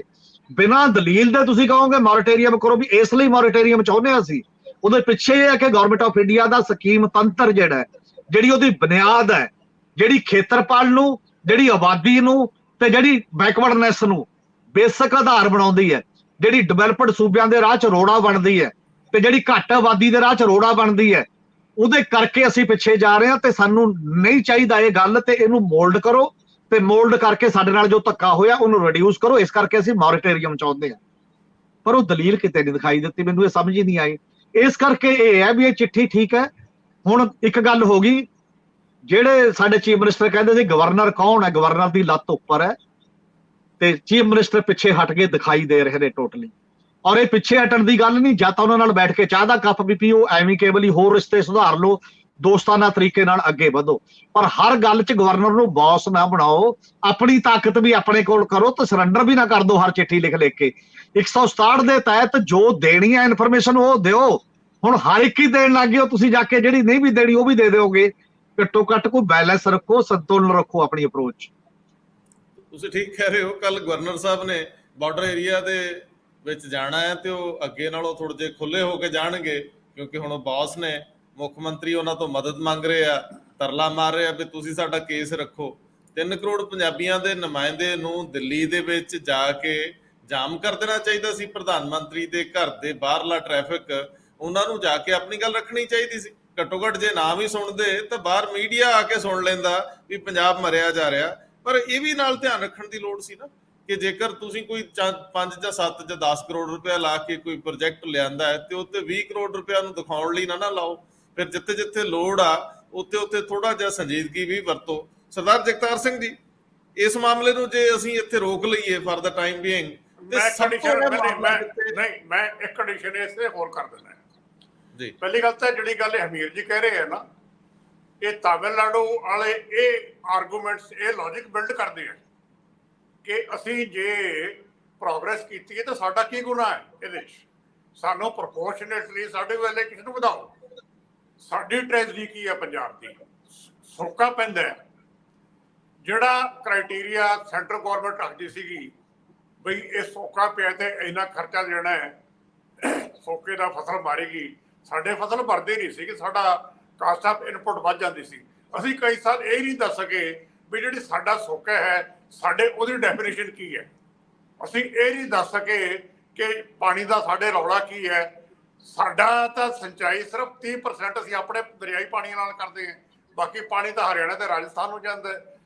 ਸਾਡੀ ਸਟੇਟ ਦੀ ਨੂੰ ਪੋਲੀਟੀਕਲ ਲੀਡਰਸ਼ਿਪ ਨੂੰ ਤੇ ਬਿਊਰੋਕ੍ਰੇਸੀ ਨੂੰ ਇਹ ਪਤਾ ਨਹੀਂ ਕਿ ਸੱਪ ਸੁੰਘਿਆ ਹੋਇਆ ਹੈ ਕਿ ਅਸੀਂ ਆਪਣਾ ਕੇਸ ਪ੍ਰੋਪਰਲੀ ਕਦੇ ਵੀ ਕੇਂਦਰ ਨਾਲ ਪਲੀਡ ਨਹੀਂ ਕਰ ਸਕੇ। ਹੁਣ ਤੁਸੀਂ ਆਪਣੀ ਗੱਲ ਕਰੋ। ਬਿਲਕੁਲ। ਔਰ ਤੁਸੀਂ ਜਿਹੜੀ ਪਹਿਲੀ ਗੱਲ ਕੀਤੀ ਸੀ, ਜਿਹਨੂੰ ਸਰਦਾਰ ਹਮੀਰ ਸਿੰਘ ਹੋਰਾਂ ਨੇ ਐਂਡੋਸ ਕੀਤਾ, ਅੱਗੇ ਵਧਾਇਆ, ਕਿ ਜਦੋਂ ਡੈਡ ਟ੍ਰੈਪ ਵਿੱਚ ਫਸਣ ਦਾ ਜ਼ਿਕਰ ਹੋਇਆ ਤਿੰਨਾਂ ਸਟੇਟਾਂ ਦਾ, ਤੇ ਉਹਨਾਂ ਦੋਨਾਂ ਨੇ ਜੋ ਉਹਨਾਂ ਨੇ ਇਹਦੇ ਲਈ ਕਰਨਾ ਸੀ ਕੀਤਾ। ਉਹ ਫਸਦੇ ਫਸਦੇ ਬਚ ਗਏ, ਸਾਡੇ ਨਾਲ ਉਹ ਬਦਤਰ ਸਥਿਤੀ 'ਚ ਸੀਗੇ। ਹੁਣ ਸਾਨੂੰ ਇਸ ਵੇਲੇ ਇਸ ਸਰਕਾਰ ਤੋਂ ਉਮੀਦ ਤਾਂ ਸੀਗੀ ਕਿ ਤੁਸੀਂ ਉਹ ਕੰਮ ਕਰ ਸਕਦੇ ਹੋ ਜਿਹੜੇ ਦੂਜੇ ਨਹੀਂ ਕਰ ਸਕੇ। ਤੁਹਾਨੂੰ ਲੋਕਾਂ ਨੇ ਖੁੱਲਾ ਹੱਥ ਦਿੱਤਾ ਸੀ ਵੀ ਜੋ ਮਰਜ਼ੀ ਕਰੋ, ਸਾਨੂੰ ਇਸ ਸਥਿਤੀ ਤੋਂ ਨਿਜਾਤ ਦਿਵਾਓ। ਪਰ ਮੈਂ ਹੁਣ ਜਿਹੜੀ ਗੱਲ ਕਰਨਾ ਚਾਹ ਰਿਹਾ ਉਹ ਇਹ ਹੈ ਕਿ ਇਹ ਸਰਕਾਰ ਨੇ ਚੁੱਪ ਵੱਟ ਲਈ ਜਦੋਂ ਤਕਲੀਫ 'ਚ ਨੇ ਪੰਜਾਬੀ। ਮਤਲਬ ਕਿੰਨੇ ਸਾਰੇ ਇਹੋ ਜਿਹੇ ਲੋਕ ਜਿਨ੍ਹਾਂ ਨੇ ਇੱਧਰ ਆਉਣਾ ਜਾਣਾ ਸੀ ਫਸ ਕੇ ਰਹਿ ਗਏ ਨੇ। ਔਰ ਸਭ ਤੋਂ ਵੱਡੀ ਗੱਲ ਆ ਕਿ ਕਈ ਇਹੋ ਜਿਹੇ ਕੇਸ ਸਾਹਮਣੇ ਆ ਗਏ ਕਿ ਕਿਸੇ ਦੀ ਪਰਿਵਾਰ 'ਚ ਡੈਥ ਹੋ ਗਈ, ਉੱਥੇ ਬੱਚੇ ਬੈਠੇ ਕੋਲ ਵੀਜ਼ਾ ਨਹੀਂ ਹੈ ਕਿਉਂਕਿ ਉਹਨੇ ਆਪਣਾ ਪਾਸਪੋਰਟ ਸਰੈਂਡਰ ਕਰਤਾ। ਹੁਣ ਜਦੋਂ ਕੱਲ ਅਸੀਂ ਇਹ ਗੱਲ ਸ਼ਾਮ ਨੂੰ ਕੀਤੀ, ਘੱਟੋ ਘੱਟ 12-14 ਲੋਕਾਂ ਨੇ ਹੋਰ ਡਿਟੇਲ ਮੈਨੂੰ ਭੇਜੀ ਕਿ ਅਸੀਂ ਆਉਣਾ ਸੀ ਕਿਉਂਕਿ ਪਰਿਵਾਰ 'ਚ ਮੌਤ ਹੋ ਗਈ, ਮੌਤ ਮੌਕੇ ਵੀ ਵੀਜ਼ਾ ਨਹੀਂ ਮਿਲਿਆ ਕਿਉਂਕਿ ਅਸੀਂ ਆਪਣਾ ਪਾਸਪੋਰਟ ਸਰੈਂਡਰ ਕਰਕੇ ਉੱਥੋਂ ਅਸੀਂ ਸਿਟੀਜ਼ਨਸ਼ਿਪ ਲੈ ਚੁੱਕੇ ਸੀਗੇ 5-7-10 ਸਾਲ ਦੀ ਸਟਰਗਲ ਤੋਂ ਬਾਅਦ। ਸੋ ਇਹ ਸਭ ਤੋਂ ਵੱਡਾ ਸੰਕਟ ਕਿ ਸਰਕਾਰ ਰਹੀ ਚੁੱਪ। ਹੁਣ ਇਹਦੇ 'ਚ ਸਥਿਤੀ ਹੋਰ ਬਦਤਰ ਹੋਣ ਜਾ ਰਹੀ ਹੈ। ਜਦੋਂ ਭਾਰਤ ਨੇ 10 ਤਰੀਕ ਤੋਂ ਪਹਿਲਾਂ ਕੈਨੇਡੀਅਨ ਡਿਪਲੋਮੈਟਸ ਨੂੰ ਉਹ ਵੱਡੀ ਗਿਣਤੀ 'ਚ ਉਹਨਾਂ ਨੂੰ ਬਾਹਰ ਜਾਣ ਲਈ ਕਹਿਤਾ, ਤੇ ਸਾਰਾ ਅਸਰ ਤਾਂ ਇੱਥੇ ਤੋਂ ਵੀਜ਼ੇ ਜਿਹੜੇ ਬੱਚੇ ਜਾ ਰਹੇ ਨੇ ਜਾਂ ਬਾਕੀ ਉਹਨਾਂ ਤੇ ਪੈਣਾ। ਇਹਦਾ ਮਤਲਬ ਜਿਹੜੇ ਲੋਕਾਂ ਨੇ 2-3 ਸਾਲ ਤੋਂ ਵਿਉਂਤਬੰਦੀ ਕੀਤੀ, ਕੋਈ ਆਈਲੈਟਸ ਦੇ ਵਿੱਚ ਪਿਆ ਸੀ, ਕਿਸੇ ਨੇ ਜ਼ਮੀਨਾਂ ਵੇਚਤੀਆਂ, ਕਿਸੇ ਨੇ ਪੈਸੇ ਰਿਸ਼ਤੇਦਾਰਾਂ ਤੋਂ ਇਕੱਠੇ ਕਰਕੇ ਬੱਚਿਆਂ ਨੂੰ ਐਡਮਿਸ਼ਨਾਂ ਦਵਾ ਕੇ ਉਸ ਸਾਰੇ, ਇਹਦਾ ਮਤਲਬ ਹੈ ਕਿ ਪ੍ਰੋਸੈਸ ਲੰਬਾ ਹੋ ਜਾਊ, 6-6 ਮਹੀਨੇ ਤੱਕ ਲੇਟ ਹੋ ਜਾਣਗੇ ਵੀਜ਼ੇ। ਸੋ ਇਹ ਸਾਰੀ ਪ੍ਰਕਿਰਿਆ ਦੇ ਵਿੱਚ ਪੰਜਾਬ ਸਰਕਾਰ ਫਿਰ ਵੀ ਚੁੱਪ ਹੈ। ਮੈਂ ਤੁਹਾਡੇ ਕੋਲ ਇੰਟਰਨੈਸ਼ਨਲ ਸਥਿਤੀ ਦੇ ਨਜ਼ਰੀਏ ਤੋਂ ਅੱਜ ਵਾਲੇ ਫੈਸਲੇ ਨੂੰ ਸਮਝਣਾ ਚਾਹੁੰਦਾ ਹੈ ਔਰ ਭਾਰਤ ਕੈਨੇਡਾ ਰਿਸ਼ਤਿਆਂ ਵਿੱਚ ਜਿਹੜੀ ਨਵੀਂ ਪੰਗੇਬਾਜ਼ੀ ਆਈ ਹੈ ਕਿੱਥੋਂ ਤੱਕ ਜਾ ਸਕਦੀ ਆ, ਕਿਸ ਤਰ੍ਹਾਂ ਦੀ ਸਿਚੁਏਸ਼ਨ ਬਣੀ ਆ ਇੰਟਰਨੈਸ਼ਨਲ ਲੈਵਲ ਤੇ ਜੀ। ਫਾਈਨੈਂਸ਼ੀਅਲ ਟਾਈਮ ਨੇ ਖਬਰ ਕੀਤੀ ਸੀ ਰਾਤ ਸਵੇਰੇ ਮੈਂ ਉਹਨਾਂ ਦੀ ਤਾਂ ਸਵੇਰ ਸਾਥੋਂ ਬਹੁਤ ਪਹਿਲਾਂ ਹੋਰ ਤਰ੍ਹਾਂ ਦੀ ਹੈ, ਪਹਿਲਾਂ ਹੋ ਜਾਂਦੀ ਹੈ ਕਿ ਗੌਰਮੈਂਟ ਆਫ ਇੰਡੀਆ ਨੇ ਕੈਨੇਡਾ ਗੌਰਮੈਂਟ ਨੂੰ ਕਿਹਾ ਕਿ ਤੁਸੀਂ ਆਪਣਾ ਡਿਪਲੋਮੈਟਿਕ ਸਟਾਫ ਘੱਟੋ ਘੱਟ ਜਾਂ ਅਬਾਊਟ 40 ਬੰਦੇ ਘਟਾਓ। ਜੇ ਤੁਸੀਂ 10 ਅਕਤੂਬਰ ਤੱਕ ਇਹ ਘੱਟ ਨਹੀਂ ਕਰ ਸਕਦੇ ਤੇ ਅਸੀਂ ਉਹਨਾਂ ਦੇ ਡਿਪਲੋਮੈਟਿਕ ਇਮਿਊਨਿਟੀ ਵਾਪਸ ਲੈਣਾ। ਜਿਹੜਾ ਸਟਾਫ ਹੁੰਦਾ ਹੈ ਬਾਹਰ ਐਮਬੈਸੀ ਦਾ ਤੇ ਹਾਈ ਕਮਿਸ਼ਨ ਦਾ, ਇਹਨਾਂ ਨੂੰ ਇੰਟਰਨੈਸ਼ਨਲ ਟ੍ਰੀਟੀ ਦੇ ਅੰਡਰ ਇਮਿਊਨਿਟੀ ਹੁੰਦੀ ਹੈ ਤੇ ਉਹ ਆਪਣੇ ਜਿਹੜੇ ਉਹਨਾਂ ਦੇ ਮੁਲਕਾਂ ਦੇ ਕਾਨੂੰਨ ਆ ਉਹਨਾਂ ਤੇ ਉਹ ਲਾਗੂ ਹੁੰਦੇ। ਪੰਜਾਬ ਦੇ ਵਿੱਚ ਇੱਕ ਫੈਨੋਮੇਨਾ ਕਈ ਸਾਲਾਂ ਤੋਂ ਚੱਲਦਾ ਆ ਰਿਹਾ ਹੈ ਕਿ ਬਹੁਤ ਟੱਬਰ ਹੈ ਜਿਨ੍ਹਾਂ ਦੇ ਬੁੜਾ ਬੁੜੀ ਇੱਥੇ ਹੈ ਤੇ ਬੱਚੇ ਸਾਰੇ ਬਾਹਰ ਹੈ, ਤੇ ਜਦੋਂ ਕਿਸੇ ਬਜ਼ੁਰਗ ਦੀ ਡੈਥ ਹੋ ਜਾਂਦੀ ਹੈ ਤੇ ਲਾਸ਼ ਨੂੰ ਡੀਪ ਫ੍ਰੀਜ਼ਰ 'ਚ ਰੱਖ ਦਿੱਤਾ ਜਾਂਦਾ ਹੈ ਤੇ ਬੱਚੇ ਦੀ ਵੇਟ ਕੀਤੀ ਜਾਂਦੀ ਹੈ, ਹਫ਼ਤਾ ਕਈ ਵਾਰੀ ਨਿਕਲ ਜਾਂਦਾ ਹੈ। ਮਤਲਬ ਇਹ ਬੜੀ ਅਜੀਬ ਜਿਹੀ ਸਿਚੁਏਸ਼ਨ ਬਣੀ ਪਈ ਹੈ। ਉਹ ਸਿਚੁਏਸ਼ਨ ਹੁਣ ਹੋਰ ਕੰਪਲੀਕੇਟ ਹੋ ਗਈ। ਹੁਣ ਤਾਂ ਆ ਹੀ ਨਹੀਂ ਸਕਦੇ। ਸਰਕਾਰ ਨੇ ਵੀਜ਼ਾ ਦੇਣਾ ਬੰਦ ਕਰਤਾ। ਟੈਂਪਰੇਰੀ ਕਹਿੰਦੇ ਟੈਂਪਰੇਰੀ ਬੈਨ ਹੈ, ਕਦ ਤੱਕ ਬੈਨ ਚੱਲੇਗਾ ਇਹਦੇ ਬਾਰੇ ਸਰਕਾਰ ਚੁੱਪ ਹੈ ਬਿਲਕੁਲ ਹੀ। ਰਾਦਰ ਟੈਨਸ਼ਨ ਦਿਨ ਬ ਦਿਨ ਵੱਧ ਰਹੀ ਹੈ। ਜਿਹੜੀ ਅੱਜ ਖਬਰ ਆਈ ਹੈ ਇਹ ਟੈਨਸ਼ਨ ਵਧਾਉਣ ਵਾਲੀ ਹੈ, ਘਟਾਉਣ ਵਾਲੀ ਨਹੀਂ ਹੈ।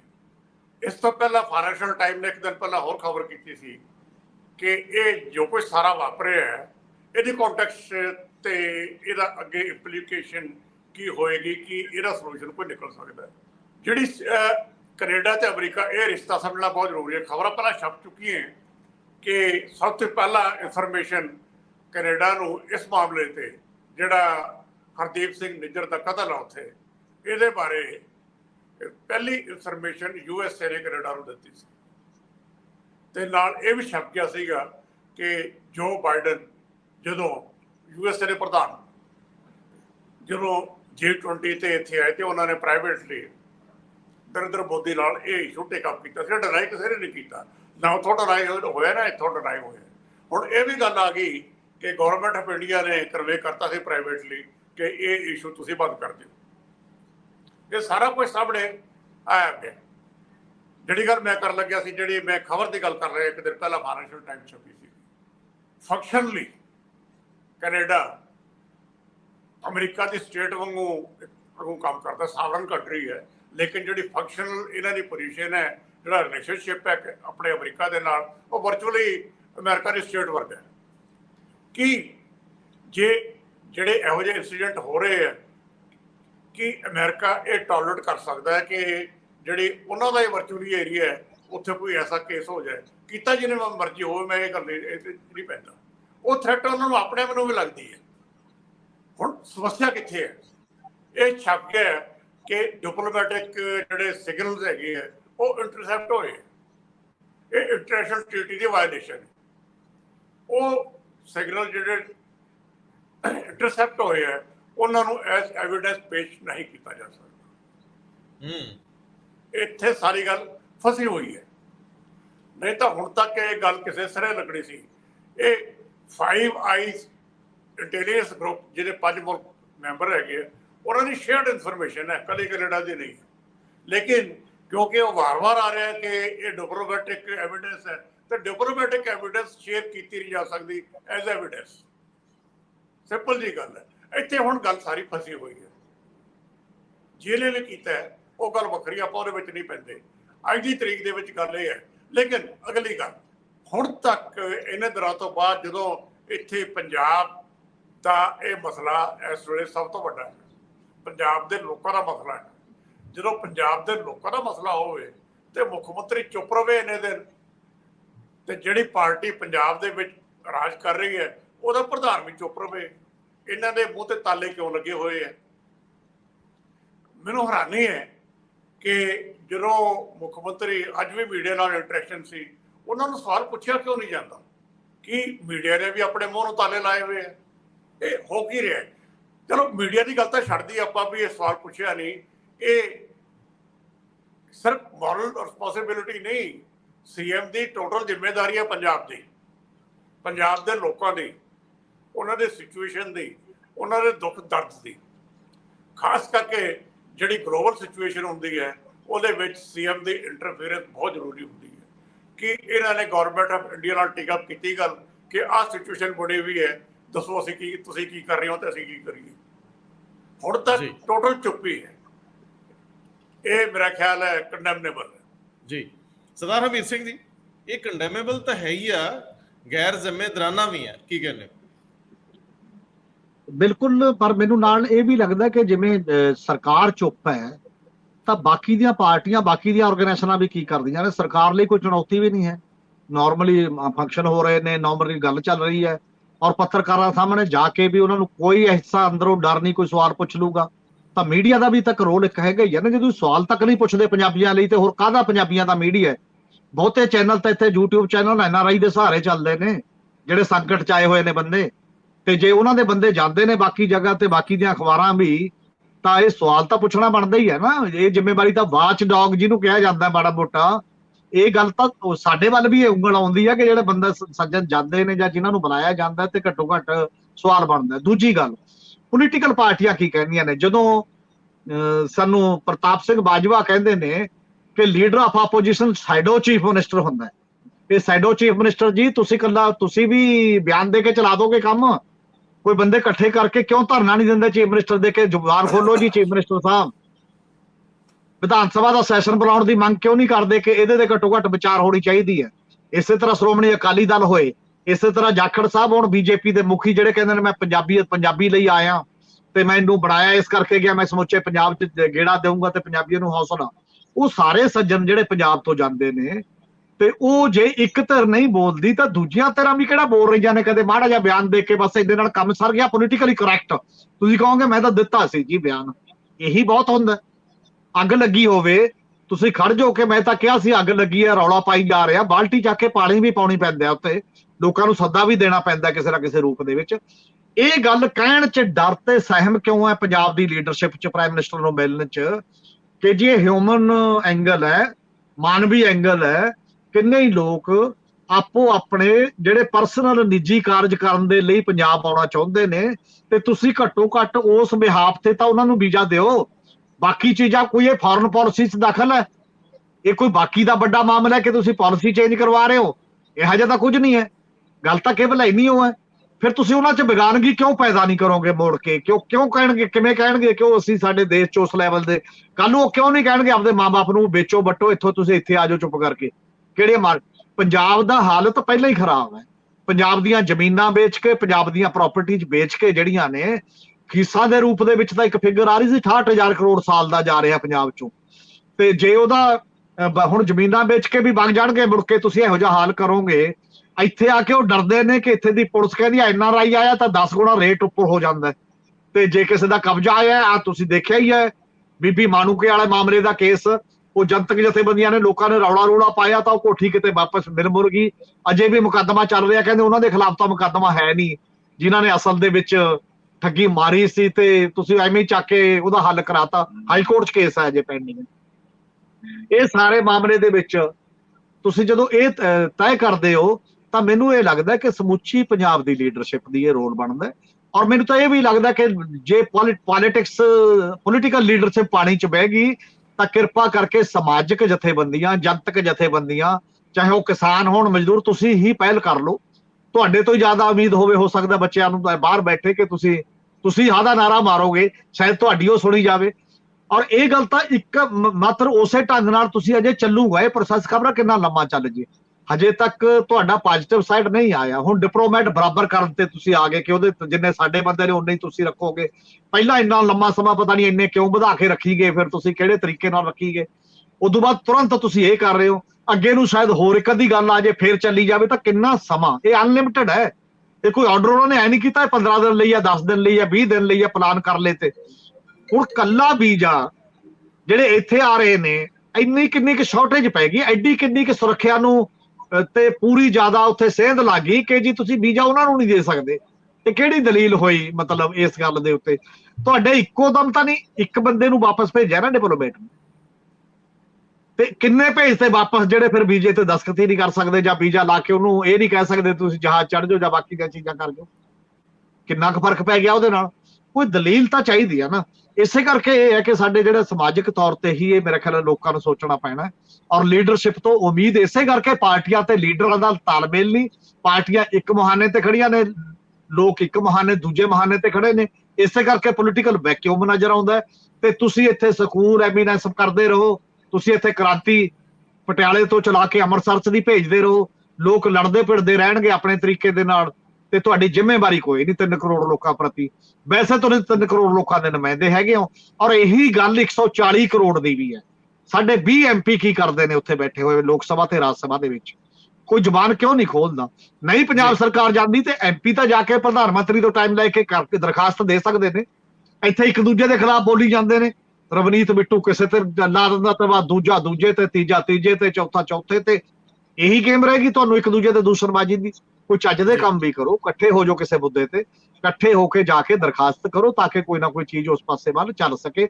ਔਰ BJP 'ਚ ਵੀ ਜਿਹੜੇ ਸਿੱਖ ਲੀਡਰ ਵੱਡੇ ਪੱਧਰ ਤੇ ਗਏ ਨੇ, ਜਿਹੜੇ ਕਹਿੰਦੇ ਨੇ ਅਸੀਂ ਅਸਲ 'ਚ ਤੁਹਾਡਾ ਫਾਇਦਾ ਕਰਾਵਾਂਗੇ, ਮੋਦੀ ਜੀ ਬਹੁਤ ਜ਼ਿਆਦਾ ਸਿੱਖਾਂ ਨੂੰ ਚਾਹੁੰਦੇ ਨੇ, ਵਾਰ-ਵਾਰ ਜਿਹੜੇ ਬਿਆਨ ਦੇ ਰਹੇ ਨੇ, ਚਾਹੇ ਉਹ ਮਨਜਿੰਦਰ ਸਿਰਸਾ ਹੋਵੇ, ਚਾਹੇ ਉਹ ਲਾਲਪੁਰਾ ਹੋਵੇ ਮਿਨੋਰਟੀ ਕਮਿਸ਼ਨ ਦੇ। ਇਹ ਮਿਨੋਰਟੀ ਕਮਿਸ਼ਨ ਦੀ ਕਿਉਂ ਜ਼ਿੰਮੇਵਾਰੀ ਨਹੀਂ ਬਣਦੀ ਜੀ ਚੇਅਰਮੈਨ ਦੀ?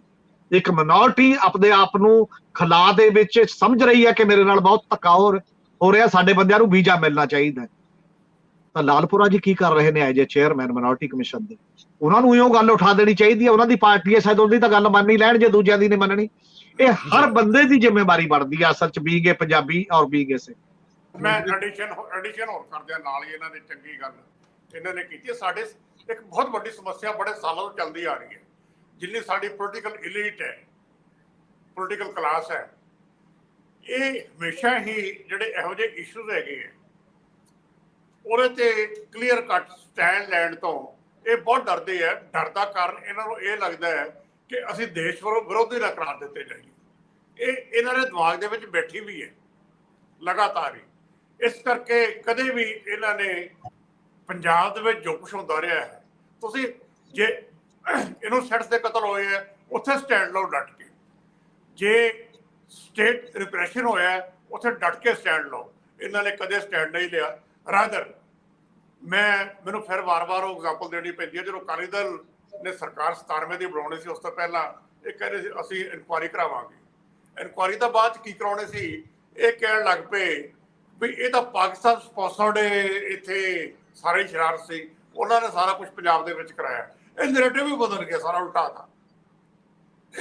ਸੋ ਜਿਹੜੇ ਲੋਕ ਇੰਨਾ ਘਬਰਾਉਂਦੇ ਆ ਪੰਜਾਬ ਦੇ ਇਹੋ ਜਿਹੇ ਇਸ਼ੂਜ਼ ਟੇਕ ਆਫ ਕਰਨ ਤੇ, ਮੈਨੂੰ ਉਹਨਾਂ ਤੇ ਕੋਈ ਆਸ ਹੈ ਹੀ ਨਹੀਂ ਹੈ। CM ਕਿਉਂਕਿ ਇੱਕ ਕੰਸਟੀਟਿਊਸ਼ਨਲ ਪੋਸਟ ਹੈ, ਇਸ ਕਰਕੇ ਮੈਂ ਕਿਹਾ ਕਿ CM ਨੂੰ ਮੂੰਹ ਖੋਲਣਾ ਚਾਹੀਦਾ। ਬਾਕੀ ਤਾਂ ਮੈਨੂੰ ਕੋਈ ਉਮੀਦ ਨਹੀਂ ਕਿ ਇਹ, ਕਿਉਂਕਿ ਇਹਨਾਂ ਨੂੰ ਡਰ ਮਾਰਦਾ ਰਹਿੰਦਾ ਹੈ ਹਮੇਸ਼ਾ ਹੀ ਕਿ ਅਸੀਂ ਦੇਸ਼ ਵਿਰੋਧੀ ਕਰਾਰ ਦਿੱਤੇ ਜਾਵਾਂਗੇ।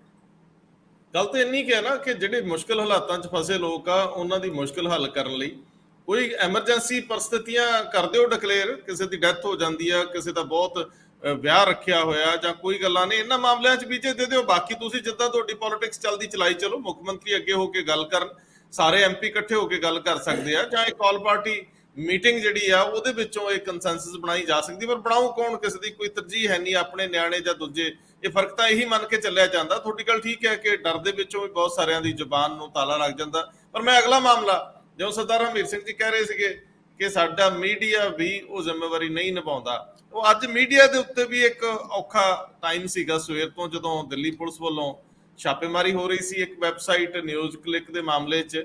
ਉਹ ਸਰਦਾਰ ਜਗਤਾਰ ਸਿੰਘ ਜੀ ਜਰਾ ਕਿ ਇਹਦੇ ਨਾਲ ਸਾਂਝ ਪਾ ਦਿਓ ਮਾਮਲੇ ਨਾਲ ਕਿ ਲੇਟੈਸਟ ਸਥਿਤੀ ਕੀ ਆ, ਇਹਨੂੰ ਆਪਾਂ ਸਮਝੀਏ ਕਿਵੇਂ, ਜਿਵੇਂ ਅੱਜ ਮੀਡੀਆ ਦੇ ਉੱਤੇ ਇਹ ਵੀ ਇੱਕ ਰੇਡ ਹੋਏ ਨੇ ਜੀ। 8 ਜਰਨਲਿਸਟ ਨਿਊਜ਼ ਕਲਿੱਕ ਵੈਬਸਾਈਟ ਹੈ ਤੇ ਬਹੁਤ ਡਿਟੇਲ ਇਨਸਾਈਸਿਵ ਇਨ ਡੈਪਥ ਉਹਨਾਂ ਦੇ ਐਨਾਲਿਸਿਸ ਵੀ ਹੁੰਦੀ ਹੈ, ਖਬਰਾਂ ਵੀ ਹੁੰਦੀਆਂ, ਫੇਅਰਲੀ ਅਨਬਾਇਸਡ। ਜਦੋਂ ਇੱਕ ਪਾਸੇ ਇੱਕ ਗੋਦੀ ਮੀਡੀਆ ਕਿਹਾ ਜਾਂਦਾ ਹੈ ਤੇ ਕੁਝ ਇੰਡੀਪੈਂਡੈਂਟ ਹਜੇ ਮੀਡੀਆ ਹਾਊਸਿਸ ਹੈਗੇ, ਉਹਨਾਂ ਵਿੱਚੋਂ ਨਿਊਜ਼ ਕਲਿੱਕ ਇੱਕ ਹੈ ਤੇ ਉਹਨਾਂ ਦੇ 8 ਸੀਨੀਅਰ ਜਰਨਲਿਸਟ ਅੱਜ ਗਵਰਨਮੈਂਟ ਨੇ ਡਿਟੇਨ ਕਰ ਲਏ। ਅਰੈਸਟ ਹਜੇ ਪਾਉਂਦੇ ਨਹੀਂ ਪਾਉਂਦੇ, ਧਾਰਾਵਾਂ ਬੜੀਆਂ ਸਖਤ ਲਾਈਆਂ, UAPA ਵਗੈਰਾ ਸਾਰਾ ਕੁਛ ਹੈਗਾ ਉਹਨਾਂ ਦੇ ਵਿੱਚ। ਤੇ ਟੋਟਲ ਆਲਮੋਸਟ 30 ਜਰਨਲਿਸਟਾਂ ਦੇ ਛਾਪੇ ਮਾਰੇ, ਜਿਨ੍ਹਾਂ ਦੇ ਵਿੱਚ ਉਹ ਲੋਕ ਵੀ ਹੈ ਜਿਹੜੇ ਕਦੇ ਕਦੇ ਆਰਟੀਕਲ ਲਿਖਦੇ ਆ ਨਿਊਜ਼ ਕਲਿੱਕ ਵਾਸਤੇ। ਹੁਣ ਰੈਗੂਲਰ ਤੁਸੀਂ ਜਿਹੜੇ ਜਰਨਲਿਸਟ ਉਹਨਾਂ ਦੇ ਹੈਗੇ ਉਹਨਾਂ ਤੇ ਛਾਪੇ ਮਾਰੋ, ਲੇਕਿਨ ਜਿਹੜੇ ਕੰਟਰੀਬਿਊਟਰਸ ਹੈਗੇ ਆ ਜਦੋਂ ਉਹਨਾਂ ਤੇ ਵੀ ਘਰਾਂ ਤੇ ਛਾਪੇ ਮਾਰੋਗੇ ਤੇ ਉਹਨਾਂ ਦੇ ਟੈਲੀਫੋਨ ਜ਼ਬਤ ਕਰ ਲਓ, ਲੈਪਟਾਪ ਜ਼ਬਤ ਕਰ ਲਓ। ਤਾਂ ਮੈਂ ਦੇਖ ਰਿਹਾ ਸੀ ਇੱਕ ਇਹਨਾਂ ਜੋ ਜਰਨਲਿਸਟ ਦਾ, ਉਹ ਕਹਿੰਦਾ ਮੈਂ ਇਸ ਫੋਨ ਤੋਂ ਲਾਸਟ ਟਵੀਟ ਕਰ ਰਿਹਾ ਜੋ ਕਿ ਇਸ ਤੋਂ ਬਾਅਦ ਇਹ ਪੁਲਿਸ ਨੇ ਜ਼ਬਤ ਕਰ ਲਿਆ। ਇਹ ਸਿਚੁਏਸ਼ਨ ਬਣੀ ਹੋਈ ਹੈ ਕਿ ਆਜ਼ਾਦੀ ਨਾਲ ਗੱਲ ਕਰਨ ਤੇ ਕੋਈ ਮਨਾਹੀ ਹੈ ਹਿੰਦੁਸਤਾਨ ਦੇ ਵਿੱਚ। ਅਨਸੈਟ ਜਿਹੜੀ ਸੈਂਸਰਸ਼ਿਪ ਹੈ ਇਸ਼ੂ ਉਹ ਹੈ। ਆਲਰੇਡੀ ਜਿਹੜਾ ਮੀਡੀਆ ਦਾ ਆਜ਼ਾਦੀ ਦਾ ਇੰਡੈਕਸ ਹੈ, ਇੰਟਰਨੈਸ਼ਨਲ ਇੰਡੈਕਸ ਤੇ ਜੇ ਅਸੀਂ ਜਰਵਾਉਂਦੇ ਹਾਂ, ਅਸੀਂ ਬਹੁਤ ਥੱਲੇ ਹੈ। ਸਾਡਾ ਤਾਂ ਪਾਕਿਸਤਾਨ ਤੋਂ ਵੀ ਨੰਬਰ ਥੱਲੇ ਚਲਿਆ ਗਿਆ। ਇਹ ਉਹ ਪ੍ਰੂਵ ਕਰਦਾ। ਇਹਨਾਂ ਨੇ ਇਹ ਲਈ ਹੈ ਕਿ ਇਹ ਜਿਹੜਾ ਵੈਬਸਾਈਟ ਹੈ ਇਹਨੂੰ ਚਾਈਨਾ ਫੰਡ ਕਰਦਾ। ਜੇ ਤੁਹਾਡੇ ਕੋਲ ਪ੍ਰੂਫ ਹੈਗਾ ਤਾਂ ਪ੍ਰੂਫ ਸਾਹਮਣੇ ਦਿਓ। ਰਾਦਰ ਪ੍ਰੂਫ ਦੇ ਕੇ ਫਿਰ ਤੁਸੀਂ ਜਿਹੜਾ ਐਕਸ਼ਨ ਲੈਣਾ ਉਹ ਲਓ। ਹੁਣ ਐਕਸ਼ਨ ਪਹਿਲਾਂ ਲੈ ਲਿਆ, ਉਹ ਤੋਂ ਇਹ ਬਿਲਕੁਲ ਸਪਸ਼ਟ ਹੈ ਕਿ ਇਹ ਇੱਕ ਰਿਪਰੈਸਿਵ ਐਟੀਟਿਊਡ ਇਸ ਗੌਰਮੈਂਟ ਦਾ ਹੈਗਾ। ਦਿੱਲੀ ਪ੍ਰੈਸ ਕਲੱਬ ਨੇ ਇਹਦੇ ਖਿਲਾਫ ਸਟੇਟਮੈਂਟ ਵੀ ਦਿੱਤੀ ਹੈ ਤੇ ਬਾਕੀ ਜਥੇਬੰਦੀਆਂ ਨੇ ਵੀ ਇਹਦੇ ਖਿਲਾਫ ਪ੍ਰੋਟੈਸਟ ਕਰ ਰਹੀਆਂ ਲਗਾਤਾਰ ਹਰ ਥਾਂ ਤੇ। ਇਹ ਸਰਕਾਰ ਦਾ ਜਿਹੜਾ ਬਿਹੇਵੀਅਰ ਹੈ ਇਲੈਕਸ਼ਨ ਤੋਂ ਪਹਿਲਾਂ ਇਹ ਹੋਏਗਾ ਕਿ ਜਿੰਨੇ ਵੀ ਵੈਬਸਾਈਟ ਸਰਕਾਰ ਨੂੰ ਕ੍ਰਿਟਿਸਾਈਜ਼ ਕਰਦੇ, ਮੇਰਾ ਕਹਿਣਾ ਉਹਨਾਂ ਦੇ ਅਗੇਂਸਟ ਹੌਲੀ ਹੌਲੀ ਐਕਸ਼ਨ ਦਾ ਚਲਾ ਜਾਏ। ਅਸਲ ਦੇ ਵਿੱਚ ਗੱਲ ਇਹ ਹੈ ਵੀ ਜਦ ਤੱਕ ਕੀ ਚੀਨ ਨਾਲ ਤੁਹਾਡੇ ਬਿਲਕੁਲ ਰਿਲੇਸ਼ਨ ਨਹੀਂ, ਤੁਹਾਡਾ ਵਪਾਰ ਬੰਦ ਹੋ ਚੁੱਕਿਆ, ਤੁਸੀਂ ਕੋਈ ਤਾਲਮੇਲ ਨਹੀਂ ਕਰਦੇ, ਕੋਈ ਲੈਣ ਦੇਣ ਨਹੀਂ ਹੈ। ਗਵਰਨਮੈਂਟ ਲੈਣ ਦੇਣ ਕਰ ਰਹੀ ਹੈ, ਡਿਫਰੈਂਟ ਕੰਪਨੀਆਂ ਡਿਫਰੈਂਟ ਇੰਡਸਟਰੀਅਲ ਗਰੁੱਪ ਲੈਣ ਦੇਣ ਕਰ ਰਹੇ ਨੇ, ਤਾਂ ਕੋਈ ਹੋਰ ਅਦਾਰੇ ਤੋਂ ਵੀ ਜੇ ਫੰਡਿੰਗ ਕਿਤੋਂ ਆਉਂਦੀ ਹੋਏਗੀ, ਜੇ ਉਹਦੇ ਚ ਕੋਈ ਉਸ ਫੰਡਿੰਗ ਦੀ ਦੁਰਵਰਤੋਂ ਨਹੀਂ ਹੁੰਦੀ, ਕਹਿੰਦੀ ਐਂਟੀ ਇੰਡੀਆ ਪ੍ਰਚਾਰ ਹੁੰਦਾ, ਪ੍ਰੋ ਚਾਈਨਾ, ਤੁਸੀਂ ਉਹਦੇ ਤੇ ਪਾਰਟੀਕੂਲਰਲੀ ਗੱਲ ਕਰ ਸਕਦੇ ਹੋ ਕਿ ਕੀ ਗੱਲ ਹੈ ਕੀ ਨਹੀਂ ਹੈ, ਨਾ ਕਿ ਇਹ ਕਿ ਫੰਡਿੰਗ ਕਿੱਥੋਂ ਆਉਂਦੀ ਹੈ। ਫੰਡਿੰਗ ਆਪਦੇ ਆਪ ਚ ਜਾਂ ਤਾਂ ਫਿਰ ਤੁਸੀਂ ਕਹੋ ਵੀ ਸਾਡਾ ਤਾਂ ਕੋਈ ਲੈਣ ਦੇਣ ਨਹੀਂ ਹੈ, ਹੋਰ ਤੁਸੀਂ ਇਕੱਲੇ ਕਰ ਰਹੇ ਹੋ, ਅਸੀਂ ਲਾਈ ਹੋਈ ਹੈ ਰੋਕ, ਫਿਰ ਇਹ ਗੱਲ ਬਣਦੀ। ਦੂਜੀ ਗੱਲ, ਇਹ ਨਵਾਂ ਮਾਮਲਾ ਨਹੀਂ ਹੈ, ਇਹ 2021 ਦਾ ਮਾਮਲਾ। ਪਹਿਲਾਂ ਵੀ ਐਲੀਗੇਸ਼ਨ ਲੱਗੇ ਨੇ, ਮਾਮਲਾ ਸਬ ਜੁਡਿਸ ਹੈ, ਕੋਰਟ 'ਚ ਚੱਲ ਰਿਹਾ ਹੈ ਤੇ ਨਿਊਜ਼ ਕਲਿੱਕ ਲੜ ਰਹੇ ਆ ਇਸੇ ਮੁੱਦੇ ਦੇ ਉੱਤੇ। ਤਾਂ ਇਹ ਨਵੀਂ ਗੱਲ ਕਿਵੇਂ ਆ ਗਈ ਫਿਰ ਦੁਬਾਰਾ ਪੁਲਿਸ ਦੀ? ਨਵਾਂ ਇਹ ਤਾਂ ਕੋਈ ਅਜੇ ਤੱਕ ਨਹੀਂ ਦੱਸਿਆ ਵੀ ਨਵੀਂ ਗੱਲ ਫਿਰ ਉਹਦੇ 'ਚ ਕੀ ਆ ਗਈ। ਇਹੀ ਐਲੀਗੇਸ਼ਨ ਉਦੋਂ ਸੀ ਕਿ ਚਾਈਨਾ ਫੰਡ ਕਰ ਰਿਹਾ, ਉਹੀ ਐਲੀਗੇਸ਼ਨ ਦੇ ਤਹਿਤ ਮਾਮਲਾ ਅਦਾਲਤ ਦੇ ਵਿੱਚ ਲੜਾਈ ਹੋ ਜਾਂਦੀ ਹੈ ਤੇ ਜੇ ਉੱਥੇ ਸਾਬਤ ਹੋ ਗਿਆ ਤਾਂ ਤੁਸੀਂ ਫੜ ਲਿਓ ਤੇ ਬਾਕੀ ਬੰਦਿਆਂ ਨੂੰ ਜੋ ਕੁਝ ਕਰਨਾ, ਜੇ ਉੱਥੋਂ ਉਹ ਫ੍ਰੀ ਹੁੰਦੇ ਨੇ ਤਾਂ ਤੁਸੀਂ ਮਾਮਲਾ ਅੱਜ ਨਹੀਂ 2 ਸਾਲ ਹੋ ਗਏ ਇਸ ਮਾਮਲੇ ਨੂੰ, ਸਬਸਿਡੀ ਮਾਮਲਾ ਜਵਾਬ ਦੇ ਚੁੱਕੇ ਹੋ ਤੁਸੀਂ। ਜਿਹੜੇ ਨਿਊਜ਼ ਕਲਿੱਕ ਦਾ ਮਾਲਕ ਹੈ ਉਹਨਾਂ ਨੇ ਕਿਹਾ ਕਿ ਅਸੀਂ ਜਵਾਬ ਆਲਰੇਡੀ ਦੇ ਚੁੱਕੇ ਆ, ਜਵਾਬ ਫਿਰ ਵੀ ਦੇ ਦਾਂਗੇ ਜੇ ਕੋਈ ਜਵਾਬ ਸੁਣੂਗਾ।